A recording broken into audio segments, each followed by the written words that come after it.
ذاکری training classes برائے خواتین۔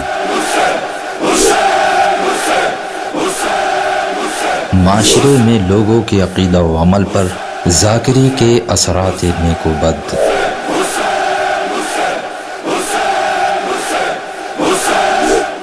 اعوذ باللہ من الشیطان الرجیم، بسم اللہ الرحمن الرحیم، الحمد للہ رب العالمین، والصلاة والسلام علی اشرف الانبیاء والمرسلین، سیدنا و مولانا ابی القاسم محمد۔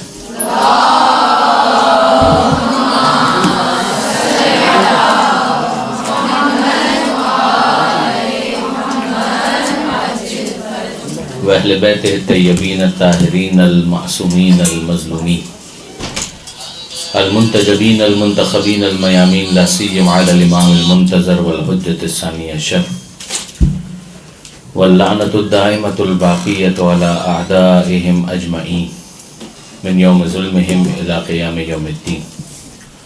اللہم انا نرغب الیک فی دولۃ کریمہ تعز بها الاسلام و اہلہ، وتذل بها النفاق وأهله، وتجعلنا فيها من الدعاة إلى طاعتك والقادة إلى سبيلك، وترزقنا بها كرامة الدنيا والآخرة۔ رب اشرح لي صدري ويسر لي أمري واحلل عقدة من لساني يفقهوا قولي، واجعلني خالصا لوجهك الكريم يا الله۔ صلوات على محمد وآل محمد۔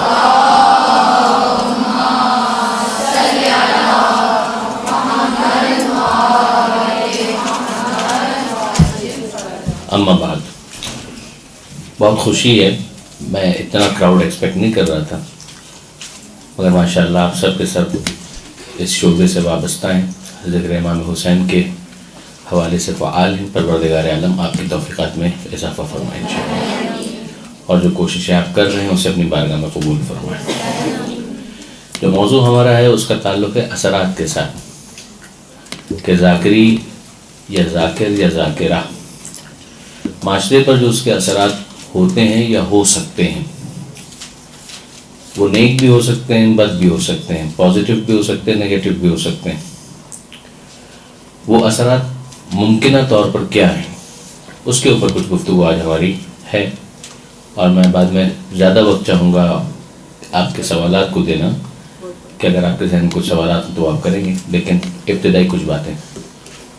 تو پہلا ایک اثر بہت جو خراب ہوتا ہے وہ یہ کہ اگر ذاکر ٹائم پڑھنا ہے تو جو سننے والے ہیں ان کے اوپر ایک بہت برا اثر پیدا ہوتا ہے، جو آپ نے خود محسوس کیا ہوگا۔ آج ہم تقریباً 20 منٹ لیٹ ہوئے ہیں، اس کی کچھ وجوہات تھیں، لیکن بہرحال اس کی ڈیٹیلز میں جا کر میں مزید آپ کو انگیج نہیں کرنا چاہوں گا، لیکن یہ واقعاً اپنے جگہ پر بہت کاؤنٹ کرتا ہے۔ اصولی طور پر اگر آپ دیکھیں کہ اس موضوع کے حوالے سے، تو انسان اپنے ماحول سے انفلوئنس ہوتا ہے، یعنی اگر آپ پیغمبر اکرم کی اس حدیث کی طرف متوجہ ہیں کہ جس میں پیغمبر یہ ارشاد فرماتے ہیں کہ کل مولود یولد علی الفطرہ، کہ ہر پیدا ہونے والا بچہ فطرت پر پیدا ہوتا ہے، فابواہ، یہ اس کے ماں باپ ہوتے ہیں، یحودان، جو اس کو یہودی بنا دیتے ہیں، یمجسان، اس کو مجوسی بنا دیتے ہیں، وہ ینصران، اور اس کو عیسائی بنا دیتے ہیں۔ اب یہ تین تو مثالیں ہیں، ورنہ اس کے علاوہ بھی جتنی چیزیں ہیں اس کے اندر انفلوئنس بہت کاؤنٹ کرتا ہے۔ اب جب بچہ اس دنیا میں آتا ہے تو ظاہر ہے کہ کچھ چیزیں تو وہ ہیریڈیٹی میں لے کر آتا ہے، انہیریٹنس کے اندر لے کر آتا ہے، موروثی طور پر، اس پر تو کسی کا کوئی اختیار نہیں، مگر جیسے ہی وہ اس دنیا میں آتا ہے اور اپنے حواس کو یوز کرنا شروع کرتا ہے تو کچھ وہ دیکھ رہا ہے، کچھ وہ سن رہا ہے، اور بالآخر وہ اپنی زبان کو بھی استعمال کرے گا، اپنے ہاتھوں کو بھی یوز کرے گا، لامسہ جو اس کو ٹچ کر کے بہت ساری چیزوں کو فیل کرتا ہے۔ یہ تمام تر چیزیں اس کو انفلوئنس کر رہی ہیں، کوئی ڈیٹا پرووائڈ کر رہا ہے، ماحول کے اندر کیا ہو رہا ہے، کس طریقے سے لوگ کپڑے پہنتے ہیں، کس طریقے سے لوگ چلتے ہیں، کس طرح سے لوگ کھاتے ہیں، کس طرح سے پکاتے ہیں، یہ وہ تمام تر چیزیں ہیں جو آہستہ آہستہ آہستہ آہستہ اس کو انفلوئنس کرتی ہیں۔ زبان، لوگ کیا بول رہے ہیں، یہ ایسے ہی تو نہیں ہے کہ انگریز کے گھرانے کے اندر جو بچہ ہے وہ انگریزی بولتا ہے، وہ فلوئنٹلی بولتا ہے، اور ہمارے یہاں اگر کوئی پیدا ہوتا ہے تو وہ اردو بولتا ہے، تو وہ کچھ سن رہا ہے اور اس کے ذریعے سے جو انفلوئنس اس کے اوپر آ رہا ہے اس کو وہ قبول کرتا ہے۔ یہ اثرات ہیں کہ جو اس کے اوپر مرتب ہوتے ہیں، یہ بالکل نیچرل ہے، آبزرویشن ہماری اس کا ساتھ دیتی ہے۔ اگر ہم خاص دینی کانٹیکس کے اندر بات کریں تو دینی کانٹیکس کے اندر اگر ایک بچہ مسجد میں جاتا ہی نہیں ہے تو ظاہر ہے کہ مسجد کے جو اثرات ممکنہ طور پر ہو سکتے ہیں وہ اس سے محروم ہے. اگر ایک بچہ ایسا ہے کہ جو امام باڑے میں جاتا ہی نہیں ہے, حسینیے میں, عزا خانے میں نہیں جاتا ہے, امام بارگاہ میں, تو وہ ان اثرات سے محروم ہے. لیکن اگر وہ مسجد جا رہا ہے, امام بارگاہ جا رہا ہے, تو وہاں پر جو کچھ بھی ہو رہا ہے وہ بھی اس کو اسی طریقے سے انفلوئنس کرے گا کہ جس طرح سے اور بہت ساری چیزیں اس کو انفلوئنس کر رہی ہیں.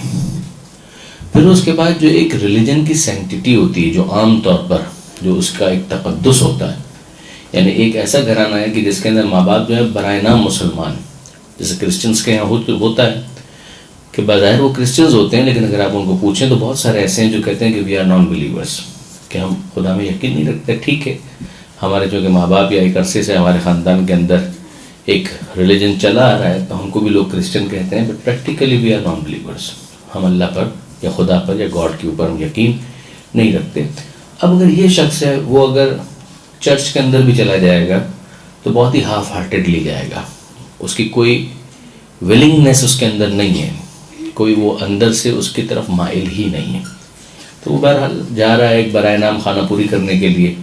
تو اس کے ساتھ جو اس کے بچے بھی جا رہے ہیں تو ان کا بھی آہستہ آہستہ مزاج یہی ہے کہ ٹھیک ہے ہم جا تو رہے ہیں, لیکن یہ کہ ہمیں کوئی بہت زیادہ اس کو سنجیدگی سے لینے کی ضرورت نہیں ہے. وہ جو پریسٹ کہہ رہا ہے یا پادری کہہ رہا ہے اس کو ہمیں بہت زیادہ سنجیدگی سے لینے کی ضرورت نہیں ہے. دوسری طرف ہم یہ دیکھتے ہیں, درود بھیجے گا محمد والے محمد.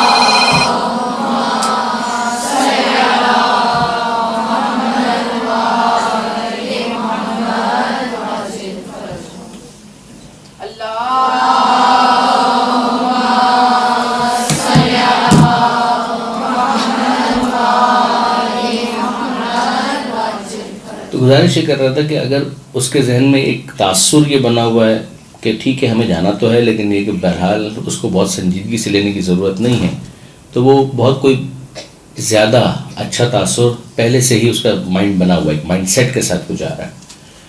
کیا اس کے بعد امکان ہوتا ہے کہ یہ افراد جو ہیں تبدیل ہو جائیں؟ بالکل امکان ہوتا ہے, لیکن یہ کہ اس کے امکانات اتنے زیادہ نہیں ہوتے ریلیٹیولی جب ہم بات کرتے ہیں.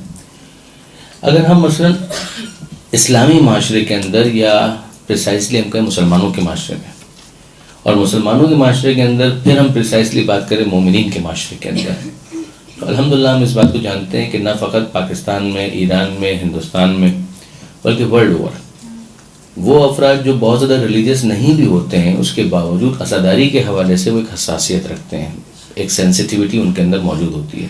یعنی ایسے افراد ہیں کہ جو اوور آل ریلیجن کے حوالے سے بہت زیادہ نان سیریس ہیں, جن کے لیے عام طور پر محاورہ بھی یہ مشہور ہو گیا ہے کہ یہ 10 دن کی شیعہ ہیں, یا صرف محرم کی شیعہ ہیں, یا فقط ایام اعضا کی شیعہ ہیں. مگر یہ جملہ خود بتا رہا ہے کہ اگرچہ وہ دین کی دوسری تعلیمات کے بارے میں شاید اتنے زیادہ حساس نہیں ہیں, مگر عزاداری کے حوالے سے ان کے اندر ایک حساسیت پائی جاتی ہے. تو الحمدللہ کہہ سکتے ہیں ہم کہ ابھی بھی یہ انسٹیٹیوٹ ہمارا ایسا ہے ذکر اور ذاکری کا کہ جس کے ذریعے سے بہت زیادہ ایک ایفیکٹو رول پلے کیا جا سکتا ہے اور پلے کیا جا رہا ہے. جو مراسم اعضا ہیں ان کے ذریعے سے, جو مجالس ہیں ان کے ذریعے سے, اسی طریقے سے اس ماحول کے ذریعے سے کہ جس کے اندر یہ تمام تر چیزیں منعقد کی جاتی ہیں, ایک بہت ہی اچھا اثر کریٹ کیا جا سکتا ہے. اب آئیے تھوڑا سا ہم اپنی بات کو اور زیادہ آگے بڑھائیں اور تھوڑا سا ڈیپلی اس کے اندر جا کر چیک کریں, تلاش کریں. اگر ہم شہر کراچی کو فوکس کریں اور ساتھ ہی ساتھ ہم پنجاب کے کسی دوسرے شہر کو فوکس کریں, ہمیں ایک بہت نمایاں فرق نظر آتا ہے, بہت نمایاں فرق. کراچی کی ذاکری میں اور پنجاب کی ذاکری کے اندر ایک زمین تا آسمان فرق ہے. اس کے اندر ایک بنیادی فرق یہ بھی ہے کہ ذکر کرنے والے کون افراد ہیں. میں کسی کی خلوص پر بات نہیں کر رہا, سب مخلص ہیں ماشاءاللہ, لیکن یہ کہ بہرحال ہم دیکھتے ہیں کہ شہر کراچی کے اندر جو پہلے 10 دن ہوتے ہیں خاص طور پر, اس میں اگر آپ تلاش کریں گے تو آپ کو علماء بہت نظر آئیں گے, وہی علماء جو ذاکر بھی ہیں. اگر ایک عالم بھی ہے لیکن اس کو ذکر کرنا نہیں آتا ہے تو ظاہر ہے کہ وہ ممبر پر کامیاب نہیں ہو پائے گا. یہ ہوتا ہے, کئی دفعہ ایسا ہوتا ہے کہ اگر ایک شعبہ ہے اس کا بہت بڑا ماہر ہے مگر اس کو بولنا نہیں آتا, we can't be a good professor. مثلا اگر آپ میڈیکل فیلڈ کی آپ بات کریں, ہو سکتا ہے کہ ایک شخص بہت اچھا ڈاکٹر ہو, اس نے PhD بھی کر لیا ہو, مگر آپ اس کو کھڑا کر دیں ایک لیکچر روم کے اندر یا لیکچر ہال کے اندر تو وہ نہ بول پائے, تو اس کے علم سے انکار نہیں ہے, لیکن عین ممکن ہے کہ وہ شخص وہاں پر فیل ہو جائے، بول نہ پائے، سیمینار ہال کے اندر اس کی ٹانگیں کانپنے لگے. تو یہ جو اپنی جگہ پر پریزنٹیشن ایک فن ہے، جو ہمارے یہاں پریسائزلی ذاکری کہا جاتا ہے، ایک فن ہے. تو اگر اس فن کے اندر اس نے محنت نہیں کی ہے تو اپنے علم کے ساتھ بھی وہ فیل ہو جائے گا. جو میں عرض کرنا چاہ رہا تھا وہ یہ کہ اگر آپ غور کریں تو ہوتا یہ ہے کہ ہمارے یہاں مثلاً کراچی شہر کے اندر، جو عشرہ اولیٰ کے اندر خاص طور پر جو بڑے مقامات ہیں، وہاں پر عام طور پر ہم دیکھتے ہیں کہ وہ افراد ہوتے ہیں کہ جو فن ذاکری کے اندر ماہر بھی ہوتے ہیں اور ساتھ ہی ساتھ علماء ہوتے ہیں. تو اس کا نتیجہ یہ نکلتا ہے کہ جو افراد وہاں پر بیٹھے ہوئے ہیں وہ سن رہے ہیں تو ان کے ذہنوں کے اندر بہت سارے سوالات ہوتے ہیں، ذاکر اس کو انٹیسپیٹ کرتا ہے اور ان سوالات کو ایڈریس کرنے کی کوشش کرتا ہے، تو بہت کچھ وہ لے کر اٹھتے ہیں وہاں سے. دوسری طرف ہم دیکھتے ہیں کہ اگر ایسا معاملہ نہ ہو تو ٹھیک ہے، ایک ریچول کے اعتبار سے تو ایک بہت اچھا کام تو ہو گیا کہ بہرحال عزاداری تو منعقد ہوئی، کچھ نہیں ہوا تو یا حسین تو ہوا، مگر ساتھ ہی ساتھ جو امام حسین علیہ السلام کے حوالے سے جو مقصد تھا، دوسری چیزیں تھیں جو آگے پیچھے باتیں تھیں، ان میں سے کسی چیز کو بھی ایڈریس نہیں کیا گیا. تو معلومات کا بھی فقدان رہ جاتا ہے، ساتھ ہی ساتھ کوئی ایک بہت بڑی مؤثر تبدیلی ہمیں نظر نہیں آ پاتی.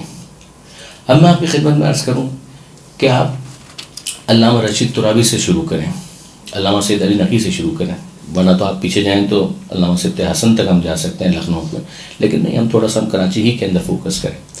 علامہ رشید ترابی ایک بہت بڑے منجھے ہوئے خطیب تھے، بہت بڑے، یعنی واقعاً خطابت کے حوالے سے یہ کہا جا سکتا ہے کہ انہوں نے ایک جہد کو متعارف کروایا، کہ ایک رخ دیا کہ اس طریقے سے خطابت ہوتی ہے، اس طریقے سے تقریر ہوتی ہے. انفلوئنس کے اعتبار سے اگر آپ دیکھیں تو یہ بھی ایک کم انفلوئنس نہیں ہے، آثار کے اعتبار سے یہ چھوٹا ایک اثر نہیں ہے، ایک چھوٹا ایفیکٹ نہیں ہے کہ حضرت علامہ رشید ترابی نے جو انداز اختیار کیا اس کو شیعہ علماء تو آپ چھوڑیے، برادران اہل سنت کے بہت سارے علماء نے اس کو فالو کرنا شروع کیا. انہوں نے اپنی تقریروں کو اسی طریقے سے مرتب کرنا شروع کیا کہ جو علامہ رشید ترابی کا انداز تھا.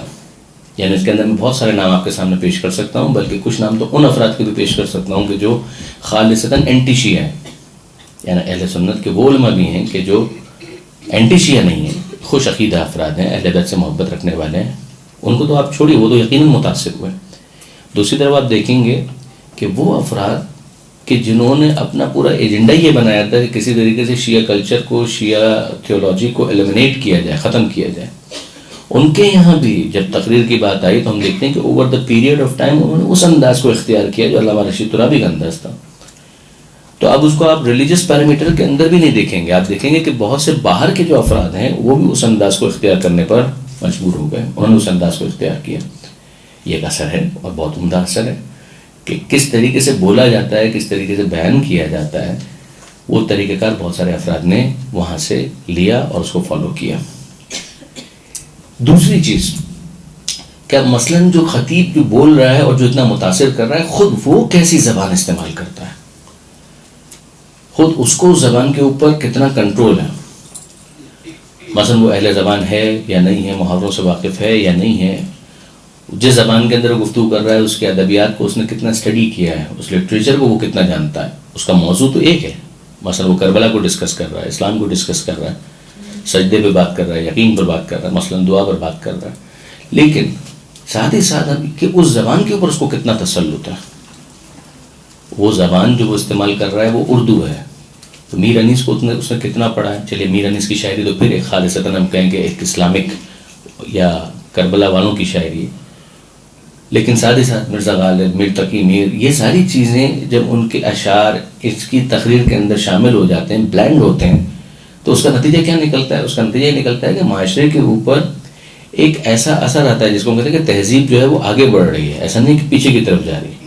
لیکن اگر واقعاً وہی خطیب ہے اور وہ مثلا وہ انداز اختیار کرے جو بڑا عامیانہ سوخیانہ انداز ہو، تو ہو سکتا ہے کہ خطیب وہ اچھا ہو، خطیب اس اعتبار سے وہ اچھا ہو کہ مجمع کو مسمرائز کر لیتا ہو، مجمع کو پوری گرپ میں لے لیتا ہو، لیکن اگر وہ خود الفاظ کے چناؤ کے اندر محتاط نہیں ہے تو اس کا نتیجہ کیا نکلے گا؟ اس کی زبان بازاری ہوگی، اور جب بازاری زبان وہ استعمال کرے گا تو جو سننے والے اس سے متاثر ہو رہے ہیں ان کی بھی زبان بازاری بنتی چلی جائے گی. آپ نے ایک جملہ عام طور پر سنا ہوگا کہ ایک زمانہ تھا کہ جب خبرنامہ سن کر لوگ اپنی اردو اچھی یعنی اردو کی جو غلطیاں تھیں ان کو پوائنٹ آؤٹ کیا کرتے تھے اور بہتر کیا کرتے تھے کہ اس طریقے سے ہمیں اردو بولنی چاہیے. اور اب کیا معاملہ ہے؟ اب معاملہ یہ ہے کہ شاذ ہی آپ کو کچھ ایسے افراد نظر آئیں کہ جو خبر پڑھتے ہوں، خبر نامہ پڑھتے ہوں اور اس کے اندر غلطیاں نہ کرتے ہوں. اس کا رزلٹ کیا نکلتا ہے کہ جو سننے والے افراد ہیں ان کی بھی جو زبان ہے وہ خراب ہونا شروع ہو جاتی ہے. تو خود زبان پر، تہذیب پر بھی اس کے اثرات بہت زیادہ نمایاں ہوتے ہیں. ایک اور اسٹیپ آگے بڑھیں. ہمارے یہاں میں نام نہیں لوں گا، بعض افراد نے بہت ہی اچھا کام کیا تبلیغی اعتبار سے، نماز، روزہ، حجاب، ان تمام تر چیزوں پر بڑی محنت کی، واقعا کوئی شک نہیں. ایک پرابلم میں دیکھتا ہوں ایک طالب علم کی حیثیت سے، اور اسی لیے میں نام نہیں لے رہا ہوں، ایک طالب علم کی حیثیت سے میں ایک پرابلم دیکھتا ہوں. ہمارے بہت سارے افراد متاثر ہوئے اور انہوں نے اسی انداز سے مجلسیں پڑھنا شروع کی، خواتین کے اندر بھی، مردوں میں بھی. اور جب مجلسیں پڑھنا شروع کی تو ایک محسوس یہ ہو رہا ہے کہ جیسے گفتگو شروع ہوتی ہے طنز، ٹونٹ کرنا، جو مجمع ہے طنز کرنا، ٹونٹ کرنا، مثالیں ڈھونڈ ڈھونڈ کر ایسی لانا کہ سامنے والے کو جیسا آگ لگا دی جائے کسی طریقے سے. اچھا، اب یہ تو انہوں نے طریقہ کار شروع کر دیا اس لیے کہ وہ فالو کر رہے تھے کسی شخصیت کو. معاملہ یہاں پر نہیں رکا، معاملہ اس سے بھی آگے چلا گیا. گھروں کے اندر جب ایک دوسرے سے گفتگو ہو رہی تھی اور جو بہت زیادہ متاثر تھے ان کی گفتگو بھی ایسے ہی ہو گئی. بات بات پر طنز کرنا، بات بات پر ٹونٹ کرنا، بات بات پر تانے دینا. یہ کیا ہو کیا رہا ہے؟ اور سارا کا سارا ہو رہا ہے امر بالمعروف اور نہی عن المنکر کے نام پر. اینڈ ممکن ہے کہ وہ شخصیت جس طریقے سے اس کام کو انجام دے رہی تھی وہ اپنے زمانے کے اعتبار سے بہت ضروری ہو، کہ اس وقت مثلا ایک بہت ہی بنیادی تبدیلی کی ضرورت ہو. انہوں نے کیا، بہت اچھا کیا، مگر اب اس کے بعد کیا اس کو فردر امپروو ہونا چاہیے یا نہیں ہونا چاہیے، یا اسی انداز کو اختیار کرتے ہوئے کہ مثلا سامنے جو بھی موجود ہیں ان سب کو کسی طریقے سے شرمندہ کیا جائے، کسی طریقے سے ان کو اپنی نظروں میں ہی گرا دیا جائے. کہ یہ ایک اچھا انداز ہے؟ میرا نہیں خیال ہے کہ بہت اچھا انداز ہے. اس کے اوپر ہم کو ریوزٹ کرنا چاہیے. یہ انداز بہت اچھا نہیں ہے. تبلیغ ہونی چاہیے ممبر سے، بالکل ہونی چاہیے. ان تمام مسائل کی نشاندہی ہونی چاہیے.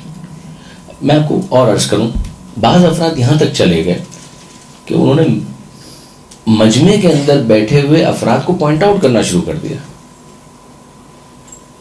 یعنی یہ بھی ہوا ہے کہ مثلا اگر آپ تبلیغ کرنا چاہتے ہیں اور ذکر کے ذریعے سے، بالکل کریں، اچھی بات ہے، فضائل بھی بیان ہو، تبلیغ بھی ہو، بہت اچھی بات.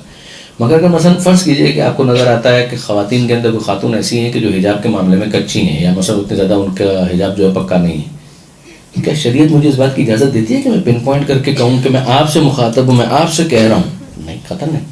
یہ تو آپ نے اس کی توہین کر دی، سب کے سامنے گویا اس کو رسوا کر دیا. اگر کہنا بھی ہے تو اس طریقے سے کہ مثلا اگر کوئی ایسا کرتا ہے تو یہ کام صحیح نہیں ہے، مگر پن پوائنٹ کر کے بہت نامناسب ہے. یہ میں ایک مثال آپ سے عرض کر رہا ہوں، ورنہ یقین کیجئے کہ اس طرح سے بہت کچھ ہوا جو نہیں ہونا چاہیے تھا. اب جو اگلی بات میں آپ سے گزارش کروں کہ یہ معاملات اور آگے بڑھتے ہیں کہ جب ہم دیکھتے ہیں کہ نیگیٹیولی، یعنی پازیٹیولی بھی اور نیگیٹیولی بھی، اگر ممبر ہی سے اس بات کو تکرار کے ساتھ بیان کیا جائے بار بار ایک ہی چیز کو کہ عمل کی کوئی اہمیت نہیں ہے، عمل کی کوئی اہمیت نہیں ہے، عمل کی کوئی اہمیت نہیں ہے، تو کیا آپ اس معاشرے سے یہ توقع کرتے ہیں کہ اس معاشرے کے اندر واقعاً جو افراد ہیں جو ذاکر سے بہت زیادہ متاثر ہیں وہ عمل کی طرف کبھی آئیں گے؟ کبھی نہیں آئیں گے، وہ کبھی بھی نہیں آئیں گے.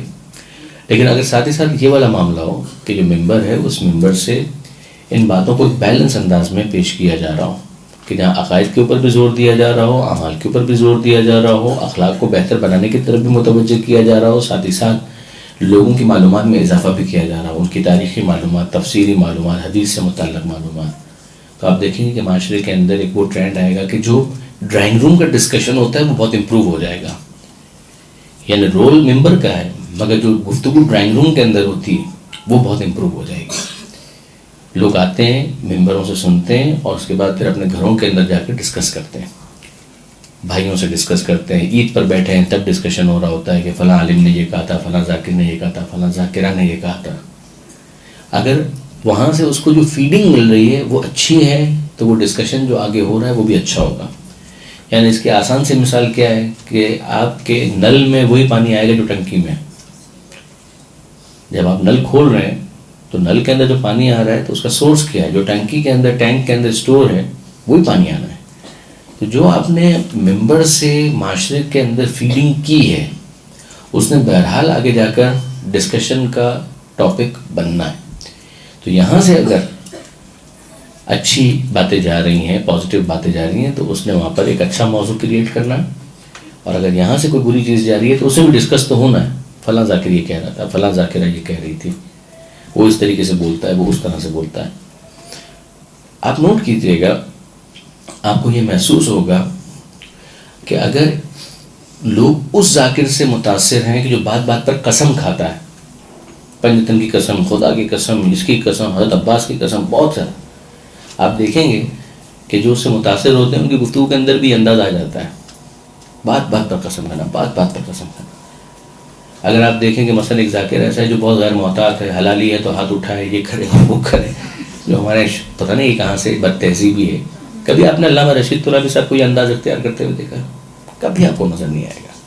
ان کی جتنی تقریریں ہیں 100 سے زیادہ جو اویلیبل ہیں ان کو آپ سنیں، کبھی آپ کو نظر نہیں آئے گا یہ والا انداز. کبھی علامہ سید علی نقی صاحب کو آپ سنیں، کبھی آپ کو یہ انداز نظر نہیں آئے گا کہ جو نعرہ نہیں لگائے گا وہ نعوذ باللہ من ذالک کو سیدھا اس کے نسب کے اوپر ہی حملہ کر دیا، کبھی نظر نہیں آئے گا. یہ بہت ہی سوکیانہ، بہت ہی بچکانہ انداز ہے. لیکن اگر لوگ اس انداز سے متاثر ہوتے ہیں تو ان کی گفتگو کے اندر بھی یہ چیز آپ کو دکھائی دے گی، سنائی دے گی. اور اگر وہاں پر ایک تہذیب شرافت ہے تو وہی چیز وہاں پر پھر آپ کو نظر آنا شروع ہو جائے گی. آگے بڑھیں. ایک کیس اسٹڈی، اہل شام کا کیا مسئلہ تھا؟ جو اہل شام تھے ان کا مسئلہ کیا تھا؟ وہ اہل بیت سے واقف نہیں تھے، وہ پنجتن سے واقف نہیں تھے. وہ کس سے متاثر ہوئے؟ وہ ممبر ہی سے متاثر ہوئے. اب ظاہر ہے کہ وہاں پر مجلسیں تو نہیں ہوتی تھیں مگر جمعے کا خطبہ تو ہوتا تھا. اب جمعے کے خطبے کے اندر بار بار ایک ہی چیز کو جب تکرار کیا جائے گا وہ ہے سب کو شتم، گالیاں دینا، امیر المومنین کو نعوذ باللہ من ذالک، اہل بیت کو برا بھلا کہنا، اور بنو امیہ کے خود ساختہ فضائل بیان کرنا. تو پھر کیا ہونا تھا؟ وہ پوری نسل اس طریقے سے پروان چڑھی. اور ہم دیکھتے ہیں کہ کیس اسٹڈی ہمارے سامنے کہ ان لوگوں کے رجحانات بھی وہی بن گئے، ان کے نظریات بھی وہی بن گئے، ان کا طور طریقہ بھی یہی بن گیا. دلوں کے اندر اہل بیت سے نفرت آ گئی، عمل کے اندر انہوں نے وہی کرنا شروع کر دیا جو اہل بیت کے طریقہ کار سے متصادم ہے. تو یہ بہت ہی اہم ہمارے سامنے کیس اسٹڈی بھی ہے. یعنی خود ہم اپنے معاشرے کو دیکھیں اور پھر ہسٹری کے اندر اس کیس کو دیکھیں تو ہمیں نظر آتا ہے کہ یہ ہوا. اچھا، اب سید سجاد نے اور جناب زینب سلام اللہ علیہما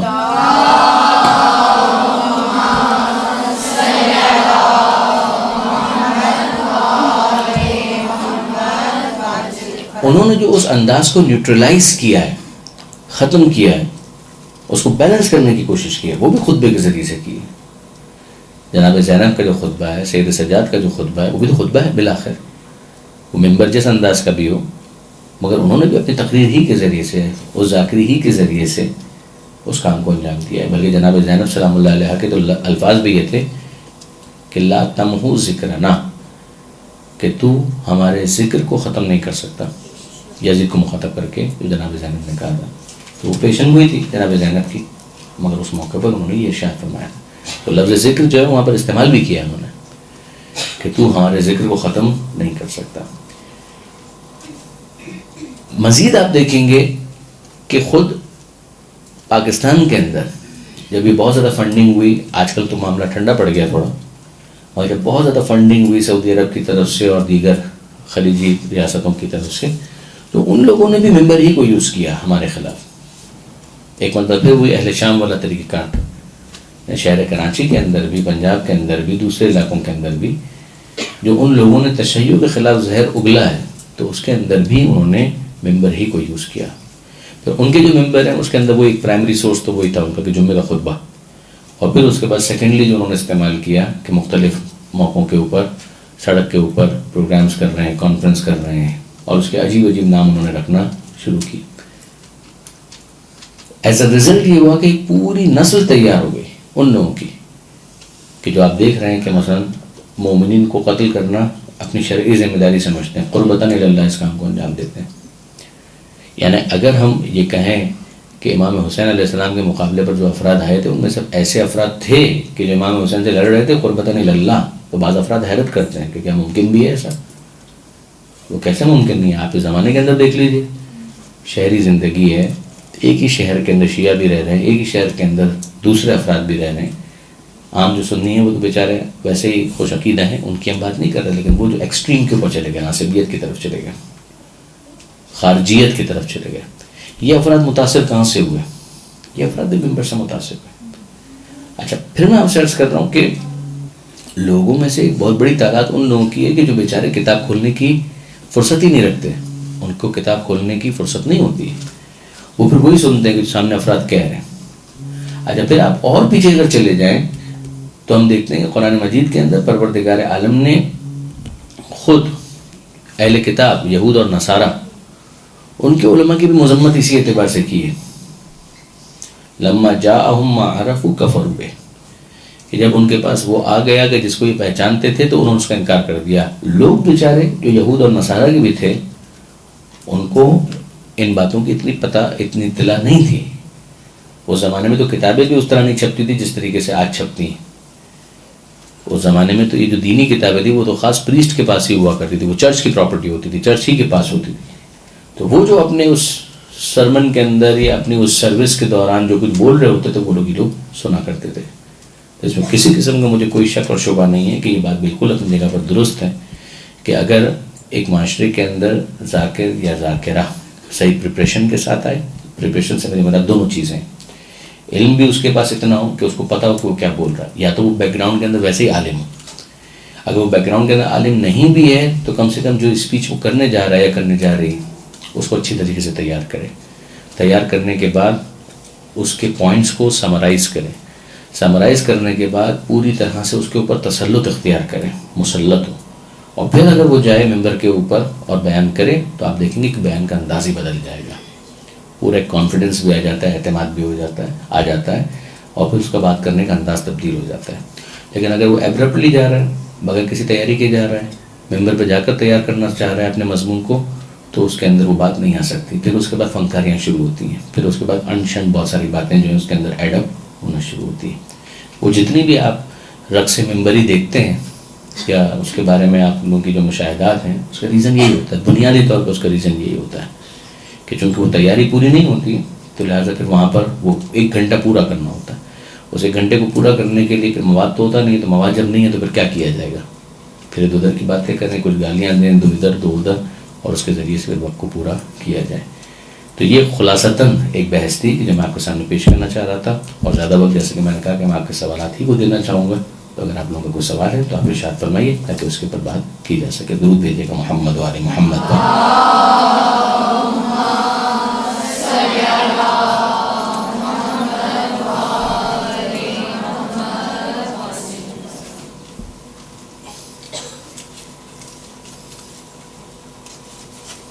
اچھا، کیوں آپ لوگ مائک وائک پہ سوال نہیں کرتے ہیں کہ؟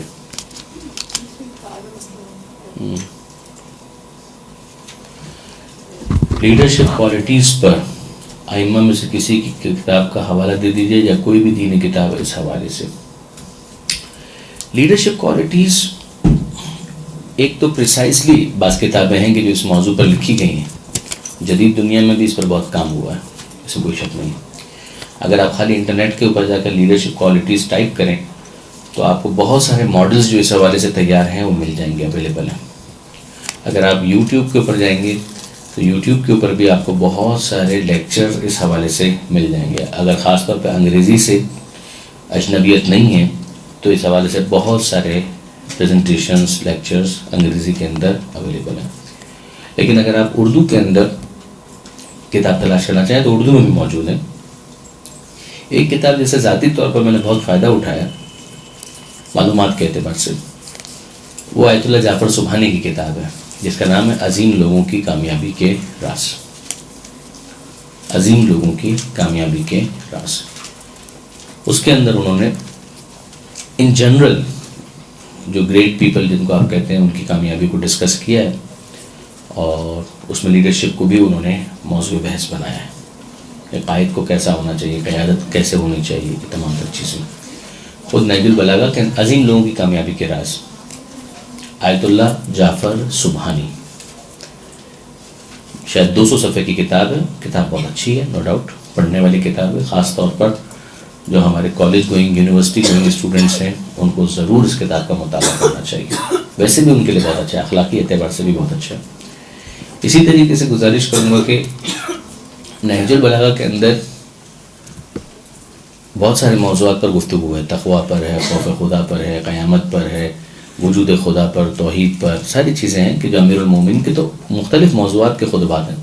اسی میں اگر آپ تلاش کریں گے تو لیڈرشپ کوالٹیز کو انہوں نے موضوع بنایا ہے. اس کے اندر ایک دفعہ ہم نے اس کو خاص اسی اینگل سے اسٹڈی کیا تھا، پوری نہج البلاغہ الف سے یہ تک. تو اس میں سے ایک مواد میں نے اکٹھا بھی کیا تھا مگر وہ کسی کتابی صورت میں نہیں شائع ہوا ہے، لیکن میرا اطمینان ہے کہ فارسی اور عربی میں تو یہ کام کسی اور نے کیا ہوگا، چھپا ہوا بھی ہوگا. مثلا امیر المومنین کا ایک جملہ ہے کہ آلت الریاست سعۃ الصدر، آلت الریاست سعۃ الصدر، کہ اگر کوئی چاہتا ہے کہ کسی ادارے کو چلائے تو اسے اپنے دل کو بڑا کرنا پڑے گا. یہ ایک جملہ ہے مگر واقعاً بہت کمال کا جملہ ہے کہ اگر کسی کے پاس فراخ دلی نہیں ہے تو بھول جائے، he can't be a leader, وہ لیڈر نہیں ہو سکتا. اسی طرح لیڈرشپ کوالٹیز کے اندر ایک بہت اہم چیز خود اسپیچ کو مانا گیا ہے کہ وہ بولتا اچھا ہو، بیان کرنا اس کو آتا ہو. کہ اگر ایک لیڈر ہے اور وہ بیان نہیں کر سکتا تو وہ لیڈ بھی نہیں کر سکے گا. اسٹیفن کووے، یہ ویسٹ کا رائٹر ہے، اس کی کتاب بہت مشہور ہوئی ہے، 7 habits of the most successful people in the world, شاید یہی نام ہے، 7 ہیبٹس کے نام سے. اسٹیفن کووے کو اگر آپ تلاش کریں گے تو انٹرنیٹ کے اوپر یہ کتاب بھی آپ کو مل جائے گی. برائن ٹریسی ایک اور ویسٹ کا ہی اسکالر ہے جس کی بڑی پریزنٹیشنز ہے، برائن ٹریسی کی، BRIANTRACY. اس کی بھی پریزنٹیشنز اس موضوع کے اوپر کافی ہیں، یوٹیوب پر بھی اس کے لیکچرز اویلیبل ہیں. مگر بہرحال اگر آپ اسی حد تک بھی رہیں تو بھی کافی ہے. جو میں نے پہلے آیت اللہ جعفر سبحانی کا ذکر کیا، نہج البلاغہ کو تھوڑا ڈیپلی اسٹڈی کریں تو اس کے اندر اس طرح کی چیزیں آپ کو بہت ملیں گی کہ جو قیادت سے متعلق ہیں. خاص اسپیچ تھراپی کے حوالے سے ایک کتاب میں آپ کو ضرور ریکمینڈ کروں گا، وہ ڈیل کارنیگی کی ہے.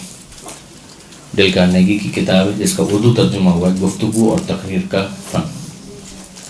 ڈیل کارنیگی، گفتگو اور تقریر کا فن، کتاب واقعاً بہت اچھی ہے. ڈیل کارنیگی کس طریقے سے اس کو اسپیل کریں گے؟ اردو میں ڈال، یہ لام، پھر کار آپ لکھتے ہیں اسی طرح کار لکھ لیجئے، اور نیگی لکھ لیجئے، نیکی کی جگہ نیگی لکھ لیجئے. ٹھیک ہے جی. ڈیل کارنیگی، گفتگو اور تقریر کا فن. یہ ویسے بھی یعنی کسی کو مجلس نہیں بھی پڑھنی ہے، فرض کریں کسی کو مجلس نہیں پڑھنی ہے لیکن اس کو پریزنٹیشن کے اندر بنیادی اسکلز اپنے اندر پیدا کرنی ہے تو اس کو اس کتاب سے استفادہ کرنا چاہیے. یہ کتاب تو کسی اور زبان میں ترجمہ ہے اس کا، ڈیل کارنیگی کی کتاب ہے گفتگو اور تقریر کا فن. کتاب ہے بھی شاید 100-125 صفحے کی کتاب ہے، آپ ایک نشست میں اس کو پڑھ سکتے ہیں. کتاب بہت اچھی ہے.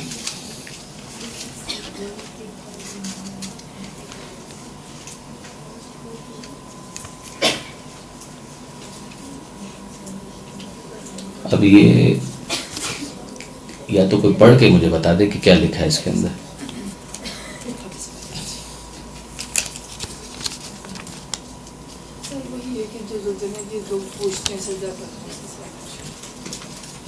یہ تو ہمارے موضوع سے کیا تعلق ہوا؟ ہاں البتہ ٹھیک ہے، اثرات کے اعتبار سے آپ کہہ دیجیے کہ وہ بھی شاید ایک اثر ہے. ذوالجناح ایک شبیہ ہے. ذوالجناح کے بارے میں سوال آیا کہ کیا ذوالجناح کو پوجا جاتا ہے؟ نعوذ باللہ من ذالک. ذوالجناح کو خدا کون مانتا ہے؟ ذوالجناح کو کون خدا؟ ائمہ کو ہم خدا نہیں مانتے تو ذوالجناح کو خدا مانیں گے؟ نعوذ باللہ من ذالک. قطعاً نہیں. یہ تو بالکل ہی بنیادی ترین غلطی ہے اگر کسی کے ذہن کے اندر ہے کہ ذوالجناح کی پوجا ہوگی خدا کی پرستش. پوجا اس کی ہوتی ہے جو خدا ہو. پروردگار عالم خدا وحدہ لا شریک ہے، وہ ایک ہے، اس کے علاوہ کوئی دوسرا خدا نہیں ہے. لا شک فیہ ولا ریب. وہ تو ائمہ معصومین، اہل بیت، پیغمبر اکرم، ان سب کا مشن یہی تھا یقولوا لا الہ الا اللہ تفلحوا، لا الہ الا اللہ کہو فلاح پا جاؤ. تو ذوالجناح جو اس وقت ہمارے جلوسوں وغیرہ کے اندر ہوتا ہے وہ ذوالجناح بھی نہیں ہوتا، ذوالجناح کی شبیہ ہوتی ہے. اور چونکہ ہم شبیہ کے احترام کے قائل ہیں، شبیہ کے احترام کے ہم قائل ہیں. مثلا آپ کی والدہ کی تصویر آپ کے پاس ہے، تو آپ کی والدہ کی تصویر آپ کے پاس ہے، آپ کی والدہ تو آپ کے والیٹ کے اندر نہیں آ گئی، لیکن فرض کریں خدا نہ کرے کوئی ایسا کرے کہ آپ کی والدہ کی تصویر لے اور اس کو زمین کے اوپر رکھے اور اس کے اوپر پیر ڈال لگا دے، آپ کو اچھا لگے گا؟ اگرچہ وہ تصویر کی توہین ہوگی لیکن آپ اس کو اپنی والدہ کی توہین مانیں گے، آپ اپنی توہین مانیں گے۔ جو تصویر ہے اور شبیہ ہے ان دونوں میں کوئی فرق نہیں ہے، تصویر اور شبیہ میں کوئی فرق نہیں، کسی قسم کا کوئی فرق۔ تعزیہ شبیہ ہے، جو اصل روضہ ہے اس کی شبیہ ہے۔ خانہ کعبہ کی تصویر آپ کے گھر میں لگی ہوئی ہے، مسجد نبوی کی تصویر گھر میں لگی ہوئی ہے، آپ دیکھتے ہیں عام برادران اہل سنت کے گھروں میں بھی لگی ہوتی ہے، یہ سب شبیہ ہے۔ وہ اس کو شبیہ کہیں نہ کہیں چیز وہی ہے، تصویر کہیں، شبیہ کہیں، عکس کہیں، امیج کہیں، پکچر کہیں، پکٹوریل کہیں، اس کا اسکیچ کہیں، کچھ بھی کہیں، مگر یہ تمام کی تمام شبیہوں کی مثالیں ہیں۔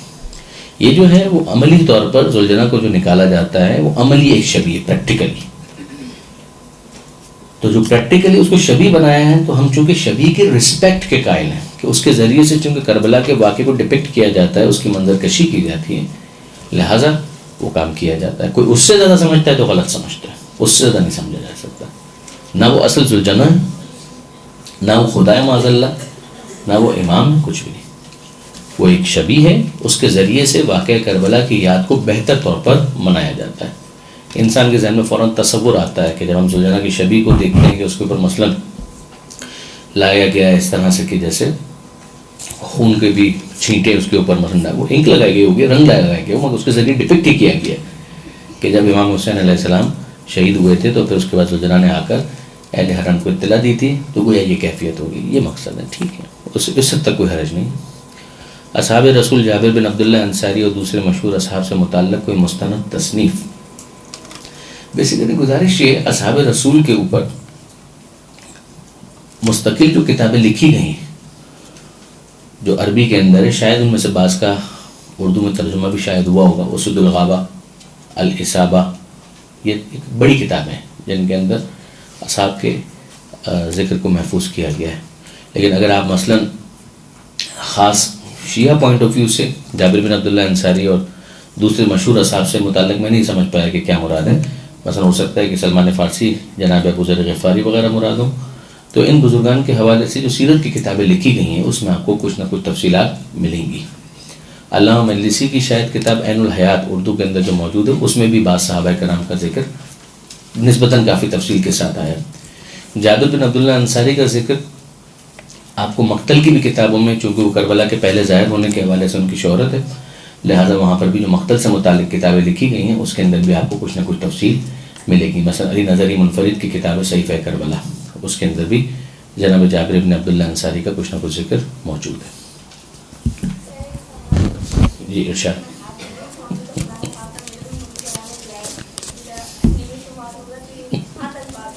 ہاتھ اٹھا لیں، ہمیں ہاتھ اٹھانے پر بھی کوئی مسئلہ نہیں ہے۔ مسئلہ یہ ہے کہ یہ جو ایک سنگینی جو پیدا کی جاتی ہے نا ہاتھ اٹھانے میں، کیا ہے ٹھیک ہے اگر مثال کے طور پہ ذاکر ایک خواہش کرے، خطیب ایک خواہش کرے، البتہ خواتین میں تو میں اتنا زیادہ مناسب نہیں سمجھتا کہ وہ انداز جو مردوں والے ہیں وہ سارے خواتین کے اندر بھی اختیار کر لیے جائیں، ٹھیک ہے، ایک سوبرنس بہرحال ہونی چاہیے۔ ایک سوبرنس جو ہے وہ خواتین کی مجلسوں کے اندر بہرحال اس کا ایک ماڈسٹی کا عنصر جو ہے وہ زیادہ ہونا چاہیے۔ جو کبھی کبھی مثلا 13 رجب کا کوئی جلسہ ہے یا عید غدیر منائی جا رہی ہے، اس موقع پر ذاکر یہ خواہش کرے تو وہ ریکویسٹ کرے ایک شریفانہ انداز سے، ایک شریفانہ انداز سے۔ میں توقع کرتا ہوں کہ مثلا آپ میری بات کا ہاتھ اٹھا کر جاؤ گے اس میں کر لیں، مگر یہ جو ساتھ میں جو لائقہ لگا ہوتا ہے یہ کتنا بڑا بہتان ہے کہ اگر کسی نے ہاتھ نہیں اٹھایا، اب مثلا مجمع کے اندر کوئی بزرگ بیٹھا ہوا ہے، کوئی خاتون بیٹھی ہیں بہت ایجڈ ہیں، آپ کیا توقع کرتے ہیں اسے ہاتھ بیچاری کا کھانے کے لیے نہیں اٹھتا ہے، آپ اس کے لیے نعرہ توقع کر رہے ہیں کہ وہ نعرہ لگاتے ہوئے ہاتھ اٹھائیں گے؟ جاتی ہے یہ آپ کے دل میں بے چینی کیوں پیدا ہو رہی ہے؟ وہ ذاکر نہ نبی ہے نہ امام ہے، اس کے اوپر کوئی وہی نازل ہو رہی ہے یا وہ کوئی لوح محفوظ کو مطالعہ کر کے یہ بول رہی ہے کہ یہ جو ہاتھ نہیں اٹھائے گا وہ ایسا ہو جائے گا؟ یہ جاتی ہے، نہیں کرنا چاہیے۔ آپ لوگ خود ماشاء اللہ ذاکرات ہیں، آپ اس کا خیال رکھیں تو انشاءاللہ خود ہی وہ چیز آہستہ آہستہ ختم ہو جائے گی۔ حدیث پڑھتے ہوئے بہت اچھا سوال ہے، اگرچہ ہمارے موضوع سے متعلق نہیں ہے لیکن کوئی حرج نہیں، بات ہو سکتی ہے۔ حدیث پڑھتے ہوئے فضائل سے مصائب پر کس طرح سے آئیں، اب تک کس طرح سے آتے تھے؟ جی بیسیکلی میں آپ سرچ کروں، اس کو کہتے ہیں گریز یا ربط مصائب. گریز کرنا اور ربط مصائب، بات کو مربوط کرنا. اس پر آپ کی انٹیلیجنس بہت کاؤنٹ کرتی ہے کہ آپ خود کتنے انٹیلیجنٹ ہیں، آپ خود کتنے اس کے اندر حاضر دماغ ہیں. یا تو آپ نے پہلے سے اس کے اوپر سوچا ہے کہ آج کی مجلس کے اندر مجھے اس طرح سے بات کو مربوط کرنا ہے، یا اسی وقت آپ کے ذہن کے اندر یہ چیز آئے کہ اس طرح سے اس کو مربوط کیا جا سکتا ہے. اب میں آپ کو ایک مثال دیتا ہوں. علامہ سعید علی نقوی صاحب ایک مرتبہ مجلس پڑھ رہے تھے، موجود ہے، ریکارڈڈ موجود ہے، لکھی ہوئی بھی موجود ہے. غدیر کا ذکر کر رہے تھے، اور مجلس جو ہے وہ اپنے عروج پر تھی کہ پیغمبر کے ہاتھوں پر علی بلند ہے، پیغمبر کے ہاتھوں پر علی. تو وہ خود ہی کہتے ہیں کہ میں وہاں پر ہوں کہ جہاں سے بظاہر مصائب کی منزل بہت دور محسوس ہوتی ہے مگر بہت قریب ہے. ایک میدان وہ تھا کہ جس میں پیغمبر کے ہاتھوں پر علی تھے، اور ایک میدان کربلا کا تھا جس میں حسین کے ہاتھوں پر علی تھے. جناب شہزادہ علی اصغر کے اوپر ہوا، انہوں نے مصائب پڑھے بہت عمدہ. اب اس کے لیے آپ کے جو حضور ذہن ہے اس کی بہت زیادہ ضرورت ہے کہ آپ کتنا حاضر دماغی رکھتے ہیں. ایک علامہ رشید ترابی اس حوالے سے بہت ہی ایکسلنٹ ان کا ذہن تھا. میں عرض کروں آپ کی خدمت میں کہ علامہ طالب جوہری صاحب فضائل پڑھ رہے تھے اور مصائب کے اوپر انہوں نے آنا تھا. انہوں نے جملہ یہ کہا کربلا فضائل علی کا انتقام، اور پھر کربلا پر آ گیا. سمپل. آپ دیکھیں یعنی کہاں بات ہو رہی ہے، کربلا فضائل علی کا انتقام، اور بات صحیح ہے، غلط نہیں ہے، یعنی زبردستی بھی نہیں ہے، واقعا حقیقت یہی ہے. کربلا فضائل علی کا انتقام، جو سامنے انہوں نے کہا تھا بغضن لابیک، اے حسین تیرے بابا کے بغض کی وجہ سے ہم تجھ سے لڑنے ہیں. تو یہ جملہ جو ہے واقعا ربط مصائب کے لیے بہت بہت ہی مؤثر ہے. علامہ رشید ترابی جیسا کہ میں عرض کر رہا تھا کہ وہ اکثر ربط مصائب دیا کرتے تھے. شاید 7 محرم کی مجلس تھی اور بظاہر ایسا محسوس ہو رہا تھا کہ ربط نہیں مل پا رہا. تو وہ مصائب پر کس طریقے سے آئے کہ کیا 7 محرم کو بھی مجھے ربط مصائب کی ضرورت ہے، کہ کیا 7 محرم کو بھی مجھے ربط مصائب کی ضرورت ہے. مصائب پر آنے کے لیے 7 محرم میں پانی بند ہو چکا ہے. اور پھر اس کے بعد جو مجمع تھا واقعاً وہ کیونکہ لوگ مومنین ہیں سامنے آپ کے، آپ کو اجنبیوں کے درمیان تو تقریر نہیں کرنی ہے، دشمنان اہل بیت کے سامنے تو آپ کو تقریر نہیں کرنی ہے. تو مومنین تو پہلے ہی متاثر ہیں، گریے کے لیے بے چین ہیں، آپ کو تو صرف ان کو متوجہ کرنا ہے. تو یہ اچھا، پھر اس کے بعد ایک ٹرینڈ وہ ہے کہ جس کے اندر ربط مصائب ارریلیونٹ ہو گیا. ایک ٹرینڈ یہ ہے مجلس کا، یہ تو بہت ہی اعلیٰ پائے کی مجالس ہیں کہ جس کے اندر ربط مصائب کا لحاظ کیا جائے. اس میں کئی مرتبہ ایسا ہوتا ہے کہ مقرر پہلے سے اپنے موضوع کو ایک مرحلے تک لے آتا ہے اور پھر 10 منٹ تک وہ آہستہ آہستہ آہستہ آہستہ ربط مصائب کی طرف آ رہا ہوتا ہے. تو وہ آہستہ آہستہ اس کو ڈائلیوٹ کرتا ہے اور ڈائلیوٹ کر کر کے لے کر آتا ہے مصائب کی طرف، اور پھر اس کو واپس مصائب کے موقع پر اوپر لے جاتا ہے. ایک انداز وہ ہے کہ نہیں ربط مصائب ارریلیونٹ، آپ نے اپنی بات پوری بیان کی اور آپ کو لگا کہ اب بس مصائب کے لیے جتنا وقت ہونا چاہیے وہ آ گیا، تو آپ نے وہیں پر اپنی گفتگو کو روکا کہ بس اس سے زیادہ آج کی گنجائش نہیں ہے. آج انشاءاللہ اس بات کو مزید کل آگے بڑھائیں گے. اور اب منزل مصائب پر ہم آ گئے. مثلا آپ ڈاکٹر قلب صادق کا اگر انداز دیکھیں تو میں نے اکثر نوٹ کیا تھا کہ اب تو ظاہر ہے کہ موقع کم ہوتا ہے سننے کا، لیکن یہ کہ جب ہم لوگ سنا کرتے تھے آج ایک جوان کا آپ کو ماتم کرنا ہے، اس طرح سے آ گیا، کوئی ربط مصائب نہیں، کچھ بھی نہیں. یہ بھی ایک انداز. ایران کے اندر بعض بہت اچھے ذاکرین نے پوری کتاب بھی لکھی ہوئی ہے اس موضوع کے اوپر، لیکن بعض کا طریقہ کار یہ ہے کہ آپ نے ایک پورا موضوع مکمل کر دیا پھر روک دیا، صلوات پڑھا دیا، اور پھر صلوات پڑھنے کے بعد ایک جملہ کہتے ہیں السلام علیکم یا ابا عبداللہ. اور خاص طور کہ ان کی قرأت بہت اچھی ہوتی ہے روضہ خانوں کی، السلام علیکم یا ابا عبداللہ، اور اس کے بعد پھر وہ اسی رقت کے ساتھ شروع کرتے ہیں مصائب کو. کوئی کسی قسم کا کوئی ربط نہیں. جو مربوط کرتے ہیں بہت اچھے طریقے سے کرتے ہیں، نہیں کرتے دونوں طریقے. تو اگر آپ اس کے اندر دیکھیں تو بنیادی طور پر آپ کی جو انٹیلیجنس ہے وہ بہت کاؤنٹ کرتی ہے، آپ کا حضور ذہن بہت کاؤنٹ کرتا ہے. جی کوئی ہاتھ یہاں پر کسی میں اٹھایا تھا. جی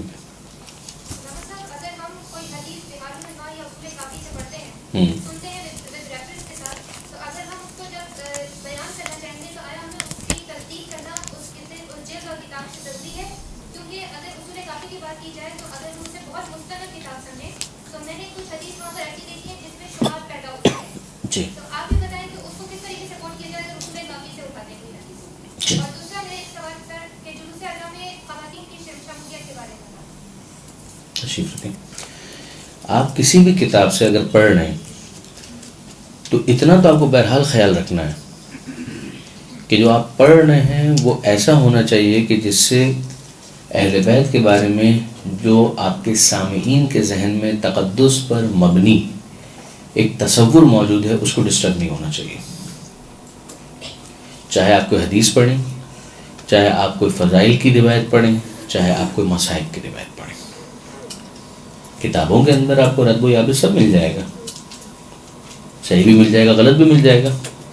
یا تو آپ کا مطالعہ واقعاً اتنا اچھا ہو کہ جس کے بعد آپ نے اساتذہ سے اتنا سیکھا ہو کہ جس کے بعد آپ اس کے اندر تمیز کر سکیں، ورنہ پھر زیادہ بہتر یہ کہ ایسی کوئی چیز آپ کو پیش کرنا ہے تو اس میں آپ اساتذہ اور علماء کا اتباع کریں. یا تو خود نگاہ امتیاز پیدا کریں کہ آپ ڈسٹنگوش کر سکیں. اگر ایسا نہیں کر سکتے ہیں تو پھر میرا مشورہ یہ ہے کہ جو اساتذہ یا علماء کام کر چکے ہیں، بہت کام کر چکے ہیں، پھر آپ اس کا اتباع کریں. اس کے اندر آپ بالکل صحیح کہہ رہے ہیں، الکافی کے اندر بھی آپ کو بعض ایسی چیزیں مل جائیں گی جو قابل اعتراض ہیں، قابل گرفت ہیں. بہار کے اندر بھی آپ کو بہار تو ہے انسائکلوپیڈیا، اس کے اندر تو ہے. خود علامہ مجلسی نے کوئی دعویٰ نہیں کیا کہ جتنی روایتیں وہ سب کی سب صحیح ہیں. وہ ایک کمپائلیشن ہے، ایک جمعآوری ہے، اس کے اندر صحیح غلط سب ہے. تو یا تو آپ کا مطالعہ واقعاً اتنا اچھا ہو، اور یا پھر آپ علماء کا اس میں اتباع کریں.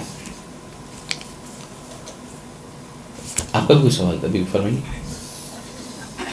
میرا سوال یہ ہے کہ آپ نے مطلب شام والوں کا جو مطلب اثرات بتائے، تو شام کے اندر جب ہم دیکھتے ہیں کہ معاویہ کے دور میں محب اہل بیت بھی ہیں وہاں شام میں رہنے والے، لیکن ان کے اثرات جو ممبر سے سن رہے ہیں، ممبر سے وہ بھی سنا کرتے تھے، لیکن دونوں کی جو نا معرفت میں فرق تھا. یعنی ممبر سے وہ بھی سنا کرتے تھے لیکن ان میں اتنا علم تھا، اتنی معرفت تھی کہ وہ حق کو حق اور ناحق کو ناحق سمجھتے تھے.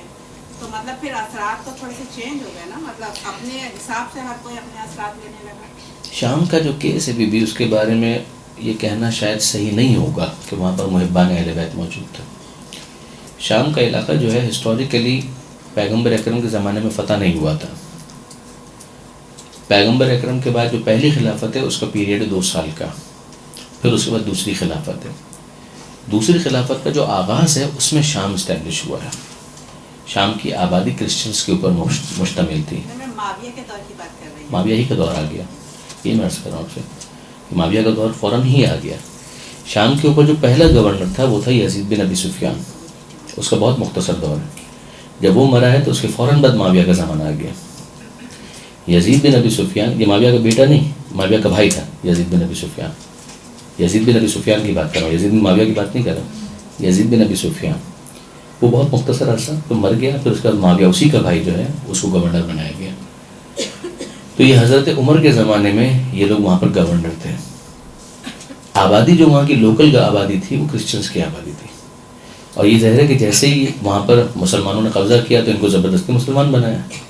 اب یہ جو مسلمان بنے ہیں ان کے سامنے اسلام کی وہی تصویر آئی ہے جو معاویہ نے پیش کی ہے.